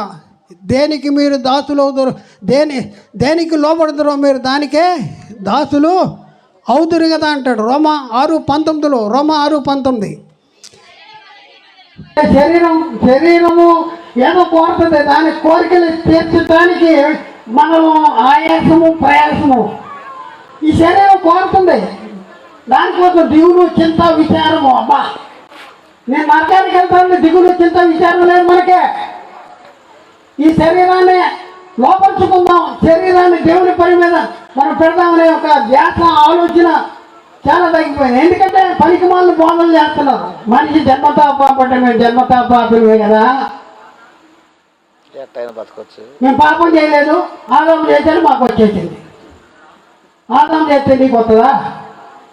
ఎవడో పాపం చేస్తే ఆడికే వస్తుంది. రాబోయే క్లాసుల్లో మనం నేర్చుకున్నాం. ఉదాహరణ ఆలోచించండి. ఇప్పుడు ఇలా భూమి మీద ఉన్న మీ అవయవాల్ని చంపాలి. ఏది? కొలసి పత్రిక 3:5 మనం చూస్తే, కొలసి 3:5 చూస్తే అక్కడ ఏమని రాయబడింది? కావున భూమి మీద ఉన్న మీ అవయవములను అనగా జాగ్రత్తను, అపవిత్రతను, కామాతురతను, విగ్రహారాధనైన ధనాపేక్షను చంపాలి. దీనివల్ల ఏం జరుగుతుందంట? దేవుని ఉగ్రత అవిధేయుల మీదకి వస్తుందంట. చూడండి, చాలా జాగ్రత్తగా ఉండాలి. మనము ధరించుకున్న ఈ శరీరము మామూలుది కాదు. ఈ శరీరాన్ని మనం లోపరుచుకోవాలి. నేను బాప్తిజం తీసుకున్నాను కదా అని అనుకుంటున్నావా? ఎప్పుడు పోట్లాట. వాక్యము నీలో లేకపోతే శరీరం నిన్ను బలహీనపరుస్తుంది, లోపరుచుకుంటుంది. నేను బాప్తిజం తీసుకున్నాను అని అనుకుంటున్నావా? ఒక పూట అన్నం తింటే సరిపోద్దా? ఒకసారి ఆలోచన. ఒక పూట అన్నం తింటే సరిపోద్దా? నేను తిన్నాను కదా అంటే సరిపోద్దా? రోజు వాక్యం చదవాలి, రోజు ప్రార్థన చేయాలి, రోజు పరిశుద్ధులతో సహవాసం చేయాలి. కోపము చూడండి, కొలసి 3:8. ఇప్పుడైతే మీరు కోపమును, ఆగ్రహమును, దుష్టత్వమును, దోషములను, మీరుంట భూతులను వీటన్నింటినీ విసర్జించాలి. వదిలిపెట్టండి. ఇవన్నీ మన ఆత్మకి ఎఫెక్ట్ కలిగేస్తుంది. ఒకసారి ఆలోచించుకోండి. ఇంకా మనం రోమా 6:6 ఏదైనా మనం ఇతను పాపమునకు దాసులు కాకుండాటకు పాప శరీరమును నిరంతకమగినట్లు మన ప్రాచీన స్వభావము ఆయనతో కూడా సిలువ వేయబడిన నిమిత్తమే. ఏదైనా మనం ఇక్కడ పాపమునకు దాసులు కాకుండాటట్లు మనమిక చూడండి, ఇక్కడ చదువుకుంటూ వెళ్ళిపోతున్నారు. అంటే మిమ్మల్ని కాదు, బోధకులు మీకు తప్పు చెప్తున్నారు కదా, ఆ బోధకుల్ని. ఇక్కడ ఏమన్నా చదవండి. ఏదైనా మనమికను ఎవరండి? మనమికనంటే ఎవరి గురించి మాట్లాడుతున్నా? ఆత్మ గురించా, శరీరాల గురించా, ఇద్దరి గురించా? మనమికను ఎక్కడ? మనమికను పాపములకు దాసులు కాకుండానట్లు, మనమికను పాపములకు దాసులు కాకుండానట్లు పాప శరీరమును నిరంతకమైనట్లు మన ప్రాచీన స్వభావము ఆయనతో కూడా సిలువ వేయాలి. మన ప్రాచీన స్వభావము దాని క్రియలతో కూడా పరిస్థితించి నూతన పరచబడుతున్న నవీన స్వభావాన్ని ధరించుకోవలసిన అవసరం ఉంది. క్రీస్తు యేసు సంబంధాలు ఏం చేస్తారంట? శరీరము దాని ఇచ్చులు దురాశలకి సిలువ వేస్తారు. కోరుతుంది. ఇది మామూలుది కాదు, ఇది శరీరం మామూలుది కాదు. అందరూ బాప్తిజం తీసుకున్న తర్వాత కూడా నీలో వాక్యము సరిగా నిలవకపోతే నీ శరీరము నిన్ను మోసం చేస్తుంది. నేను బాప్తిజం తీసుకున్నా, అయ్యగారు ఎప్పుడో సంవత్సరం అప్పుడు బాప్తిజం తీసుకున్నా అంటాడు. చర్చికి రాడు, పండగలకు వస్తాడు చర్చికి. అర్థమైనా? ఎక్కడికి వెళ్తారు ఇలా? దేని చేత నడిపించబడుతున్నారు? శరీరం చేత నడిపించబడుతున్నారు. మనం శరీరాన్ని దేని చేత నడిపించబడాలి? ఆత్మ చేత నడిపించబడాలి. నేను అంటే ఇద్దరు పురుషుల కలయిక, శరీరము ఆత్మ. ఆత్మ పరిశుద్ధమైనది, శరీరములో పాప స్వభావం ఉన్నది. అందుకనే దేవుడు ఆజ్ఞనిచ్చాడు. కాబట్టి ఆత్మ చేత శరీర క్రియలు చంపి మరి శరీర క్రియలు చంపవలసిన అవసరము మనకుంది. రోమ 6:16 లోబడుటకు దేనికి మిమ్మల్ని దాసుడుగా అప్పగించుకొందురు, అది చావు నిమిత్తము పాపమునికే కానీ నీతి నిమిత్తము విధేయతకే కానీ దేనికి మీరు దాసులవుదురో దానికే దాసులవుదురు కదా. దేనికి మీరు లోబడుదురో దానికే దాసులు. చూడండి ఇక్కడ, లోబడుటకు మిమ్మల్ని మీరు దేనికి దాసులుగా అప్పగించుకుందరు. మన ప్రశ్న, లోబడుటకు మిమ్మల్ని మీరు దేనికి దాసులుగా అప్పగించుకుంటున్నారు? దేనికి అప్పగించుకున్నారు? అది చావు నిమిత్తము పాపానికి అప్పగించుకుంటున్నారా, లేకపోతే నీతి నిమిత్తము విధేయతకు, వాక్యానికి లోబడటానికి, సత్యాన్ని జరిగించడానికి, దేవుని చిత్తాన్ని జరిగించడానికి, దేవుని ఇష్టాన్ని నెరవేర్చడానికి మీరు మీ శరీరాన్ని నడిపిస్తున్నారా? దేనికి మీరు దాసులు, దేనికి లోబడుతున్నారు మీరు దానికే దాసులు అవుతురు కదా అంటాడు. రోమ 6:19 మీ శరీర బలహీనతను బట్టి మనిషి రీతిగా మాట్లాడుతున్నాను. ఏలైనగా అక్రమము చేయుటకై అపవిత్రకును అక్రమమునకును మీ అవయవములను ఎలాగో అప్పగించుకుంటున్నా ఒకప్పుడు, అలాగే పరిశుద్ధత కలుగుటకై ఇప్పుడు మీ అవయవములను నీతికి దాసులుగా అప్పగించుకోవాలి. మన అవయవాన్ని దేనికి దాసులుగా అప్పగించాలి? ఎవరి మాట వినాలి? ఎవరు పనులు చేయాలి? శరీరంతో ఎవరు పనులు చేయించాలి? యేసుక్రీస్తు ఏమన్నాడు తెలుసా? ఎబ్రీ పత్రికలు మనం చూద్దాం, ఒకసారి చూద్దాం. మన ఎబ్రీ పత్రిక 10వ అధ్యాయంలో, ఎబ్రీ పత్రికలో 10వ అధ్యాయంలో అక్కడ మనం చూస్తే 5వ వచనం చదవండి. కాబట్టి ఆయన ఈ లోకమందు ప్రవేశించినప్పుడు ఇలాగ చెప్పుతున్నాడు, బలియు అర్పణయు నీవు కోరలేదు కానీ నాకు ఒక శరీరమును అమర్చితివి, పూర్ణ హోమములను పాప పరిహారార్థ బలులను నీకు ఇష్టమైనవి కావు. అప్పుడు నేను గ్రంథపు చుట్టలో నన్ను గూర్చి వ్రాయబడి ఉన్నవి, దేవా నీ చిత్తము నెరవేర్చుటకు ఇదిగో నేను వచ్చి ఉన్నాను. నీ చిత్తాన్ని నెరవేర్చడానికి ఇప్పుడు నేను వచ్చి ఉన్నాను. కాబట్టి ప్రియులారా ఒకసారి ఆలోచించండి. మనకి దేవుడు శరీరాన్ని ఇచ్చింది నీ ఇష్టము, అంటే శరీర ఇష్టము నెరవేర్చుకుంటానికి కాదు, నీవు అనే ఆత్మ దేవుని చిత్తాన్ని జరిగించడానికి నీవు అనే ఆత్మకు ఒక దేహాన్ని ఇచ్చాడు. ఈ దేహాన్ని ఎవరికి సమర్పించాలి? దేవాన్ని చిత్తాన్ని నెరవేర్చడానికి ఇదిగో వచ్చి ఉన్నాను అంటాడు. మరి మనం ఏం చేయాలి చెప్పండి? ఊరి మీద తిరగాల, 3 పూటలు తిరిగి ఊరి మీద తిరగాల. దేనికోసం? ఎందుకు బతుకుతున్నాం? ఎందుకు జీవిస్తున్నాం? ఏంటి మన పరిస్థితి? ఏంటి? సత్యం ఎక్కడికి వెళ్తాం మనం? బోధకులు నువ్వు జన్మపాపి జన్మపాపి జన్మపాపి అని చెప్తూ ఉంటావు. మనిషి జన్మతః పాపి కాదు. మనకు పుట్టిన బిడ్డల్లో కూడా, ఇప్పుడే పుట్టిన బిడ్డల గురించి మనం ఆలోచిస్తే ఆత్మ పరిశుద్ధమైనది, శరీరంలో ఎలాంటి స్వభావం ఉంది?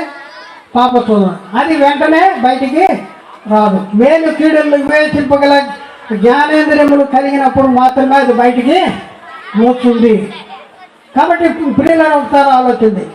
ముగింపటి ప్రవర్తన విషయంలో మోసకరమైన దురాశల వల్ల చెడిపోయిన మీ ప్రాచీన స్వభావమును మీరు వదులుకొని మీ చిత్తవృత్తి యందు నూతన పరచబడిన వారే, నీతియు యథార్థమైన భక్తి గలవారే, దేవుని పోలికలో సృజించబడిన నవీన స్వభావమును ధరించుకోవాలి. దేవుని పోలికలో సృజించబడిన నవీన స్వభావాన్ని ధరించుకోవాల్సిన అవసరం ఉంది. కాబట్టి ప్రియులారా ఒకసారి ఆలోచించి ఆఖరికి ఒక మాట చెప్తున్నా. పౌలు గారు రోమాపత్రిక 12:1-2 వచనాల్లో పౌలు గారు రాశారు. రోమాపత్రిక 12:1-2 వచనాలు. కాబట్టి సహోదరులారా, పరిశుద్ధమును దేవునికి అనుకూలములైన సజీవ యాగముగా మీ శరీరములను ఆయనకు సమర్పించుకునుడని దేవుని వాత్సల్యమును బట్టి మిమ్మల్ని బ్రతిమలాడుకొనుచున్నాను. ఇట్టి సేవ మీకు ఇష్టమైనది. మీరు ఈ లోక మర్యాదను అనుసరింపక ఉత్తమమును అనుకూలమునైన దేవుని చిత్తం మీద పరీక్షించి మీ మనస్సు మారి నూతన గుంటు వల్ల రూపాంతరం చెందాలి. మీరు మనస్సు మారాలి, నూతన రూపాంతరం చెందాలి. కాబట్టి సహోదరులారా, పరిశుద్ధమును అనుకూలమునైన దేవుని చిత్తం మీద గ్రహించి తెలుసుకున్నట్లు మీ మనస్సు మారి నూతనమైనట్లు మీ మనస్సు మారి నూతనం అవ్వాలంటాడు. కాబట్టి మీరు ఈ లోక మర్యాదను అనుసరించొద్దు. ఈ లోక మర్యాదను శరీరాన్ని నువ్వు లోపరుచుకోవాలి. నువ్వు శరీరానికి లోపరుచకూడదు. గుర్రానికి ఏం కడతాం? గుర్రానికి కళ్ళెం కడతాం, గంటలు కడతాం. చూసిన ప్రధాన్ని కావాలని కోరుకుంటుంది ఈ శరీరం.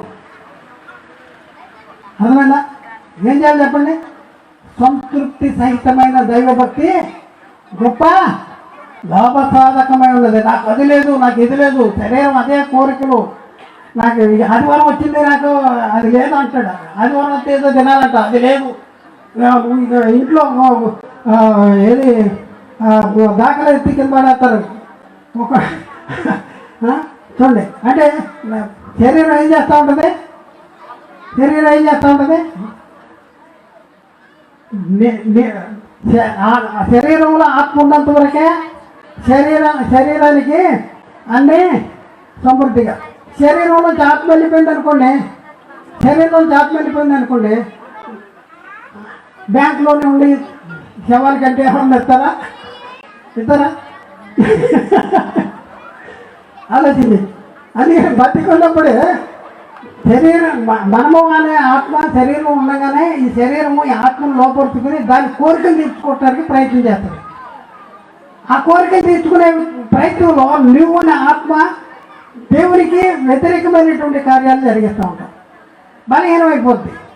నువ్వు బలపడాలంటే, నేను అనే ఆత్మ బలపడాలంటే ఏం చేయాలి చెప్పండి? మందు వేయాలి. ఏం మందు వేయాలి?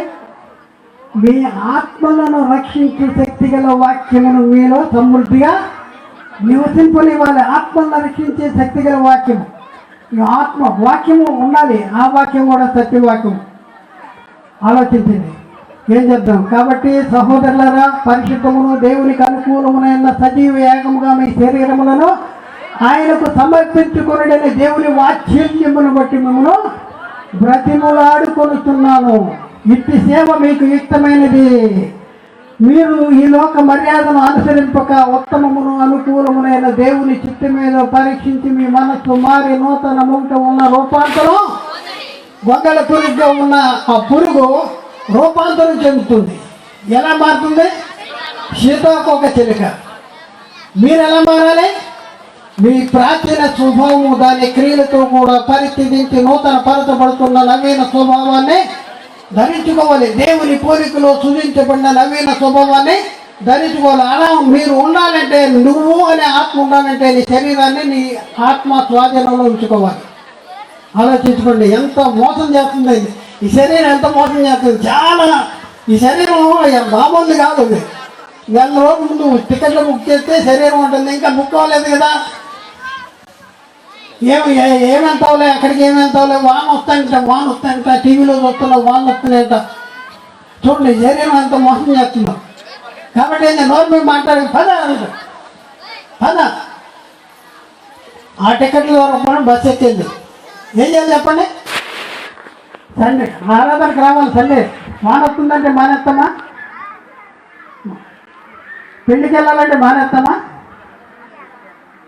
రెండు ఒకేసారి వచ్చింది. దేనికి వెళ్తాం? ఒకసారి ఆలోచింది. శరీరము మోసం చేస్తుంది. మన శరీరమే పౌలంటాడు, ఇట్టి మరణమును కొలవనకు శరీరము నుండి నన్ను ఎవడు విడిపించిన, అయ్యో నేను ఎట్టి దౌర్భాగ్యుడను అంటాడు. ఆత్మ చేత శరీర క్రియలను చంపిన ఎడల నువ్వు జీవిస్తావు. నీవు నీ ఆత్మ పరిశుద్ధమైనది.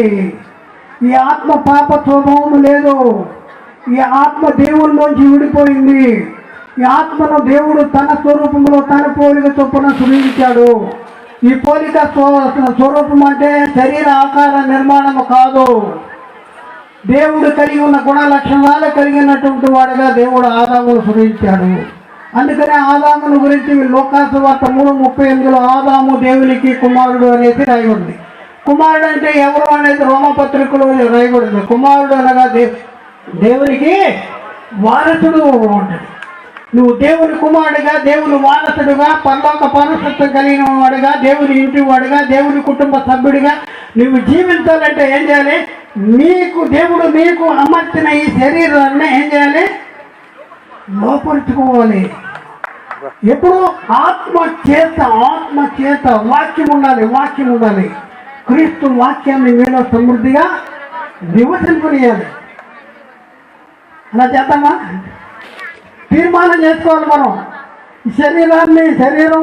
మన శరీరాన్ని మనం ఎలా నడుపుకోవాలి అనేది నేను నా ఆత్మగా ఉన్నా. మనం ఈ శరీరాన్ని ఎలా నడుపుకోవాలని మనం తీర్మానం చేసుకుందాం. దేవుడు మాట్లాడిన ప్రతి మాట ప్రతి ఒక్క హృదయంలో నీరుగట్టి ఫలింప చేయనిగాక. ఆమేన్. అందరికీ వందనాలు. దేవునికి స్తోత్రాలు.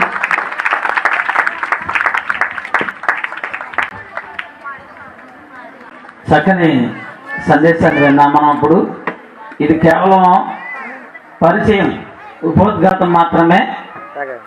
అసలైంది రేపు ఎల్లుండి ఉంటుంది.